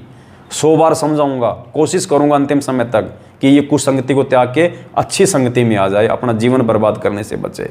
तो आप तो मेरे सगे भाई से भी कई गुना ज़्यादा बढ़ के हो, आप मेरे वचन के भाई हो, मेरी बहन हो। तुम आज मैं आपको क्यों नहीं समझाऊंगा जब मुझे समझ में आ गई। तो मेरे बाप की गैर हाजिरी में क्यों नहीं समझाऊंगा मैं, ये मेरा फर्ज बनता है। वरना कल को वही बाप मुझे थप्पड़ मारेगा कि गधे, जब तुझे समय रहते समझ में आ गई थी और तेरे भाई बहन इस काल प्रेरणा से मैनेजमेंट के पीछे, कोऑर्डिनेटरों के पीछे अपने कर्म फोड़ रहे थे, तो तेरी क्या जिम्मेदारी बनती थी? क्या तेरी जिम्मेदारी नहीं थी कि तू उनको समझाता? मैं क्या मुंह दिखाऊंगा मेरे गुरुजी को उस समय? और पुण्यात्माओं, क्या आप गुरुजी को मुंह दिखाओगे उस समय, जो आज अपने घरों में मैनेजमेंट के भय से हाथों में चूड़ियां पहन के जो बैठे हुए हैं, सच को सच कहने की जिनकी हिम्मत नहीं है? अरे कम से कम विदुर बन जाओ। विदुर, थप्पड़ तो लगेगा, कोई बात नहीं, आने वाले काल के कहर से तो बच जाओगे। विदुर ने सच कहा तो वहीं भरे दरबार में थप्पड़ लगा, उसको गुरुजी ने बताया। लेकिन उसने सच कहा, भले थप्पड़ लगा। आने वाले समय में वो सारे कौरव मरे, वो सब लोग मरे। भीषण, द्रोण, भीष्म पिता, वो द्रोणाचार्य, वो कर्ण, बड़े बड़े महारथी, जरासंध, वो गुरु, वो महात्मा, सब मरे वो, क्योंकि उन्होंने धर्म का साथ नहीं दिया, सच का साथ नहीं दिया। झूठ को झूठ और सच को सच नहीं कहा उन्होंने समय रहते। सबका बक्कल उतरा। और कौन बचा? विदुर बचा, पांडव बचे, जो धर्म के पक्ष में थे। तो ये धर्म का पक्ष, ये साध संगति है। आपने सुना होगा ना भविष्यवाणियों में कि महाभारत के बाद एक और महाभारत होगा। पुण्यात्माओं, ये है वो असली महाभारत, जो दूसरा महाभारत है। ये मैनेजमेंट वर्सेज सत्सेवक, ये साध संगति वर्सेज गुरु जी का परिवार, ये मैनेजमेंट, ये असली महाभारत है। वो दूसरा महाभारत है, ये धर्म की लड़ाई है असल में। वो महाभारत भी वो धर्म की लड़ाई नहीं थी। गुरु जी ने बताया काहे का धर्म, वो तो सीमाओं की लड़ाई थी। राजपाट के लिए वो मर रहे थे, दुनिया मरवा दी उन्होंने। भाई बंटवारे के लिए उन्होंने दुनिया मरवा दी। वो धर्म युद्ध नहीं था। असली धर्म युद्ध आज चल रहा है आत्माओं के लिए, आत्माओं के उद्धार के लिए। तो अपने आत्माओं, इस धर्म युद्ध से जुड़ के, साध संगति से जुड़ के अपने भी अच्छे कर्म बनाओ और गुरु जी को भी राजी करो। तो और हमारा अगर गुरु राजी रहेगा तो पोबारा 25 होंगे। और अगर गुरु रूठ गया, ये मैनेजमेंट कल को तुम्हारे को कोई सहायता नहीं देगा। ये ऊपर चलोगे ना, ये मैनेजमेंट काम नहीं आएगा, ये कोऑर्डिनेटर काम नहीं आएगा। ये गधे बन के उल्टे लटके हुए दिखाई देंगे तुम्हें वहाँ पे, अगर साध संगति से नहीं जुड़े समय रहते। तो दास की इतनी सी विनती है, साध संगतियों में आते रहें, परमात्मा के ज्ञान को आधार बना के भक्ति करते रहें। हर संभव हम सभी भाई बहन मिलके अपने जीवन में हम बदलाव लाएं, हम परिवर्तन लाएं और अपने आत्म कल्याण के लिए हम आगे बढ़ें। दास की इतनी विनती है। दास से कोई गलती हुई हो, कोई शाब्दिक कोई त्रुटि हुई हो, दास अपने बंदी छोड़ से आप सभी भाई बहनों से दास समय जो है वो प्रार्थी है। सत साहेब बंदी छोड़, सतगुरु रामपाल जी भगवान की जय हो। सत साहेब।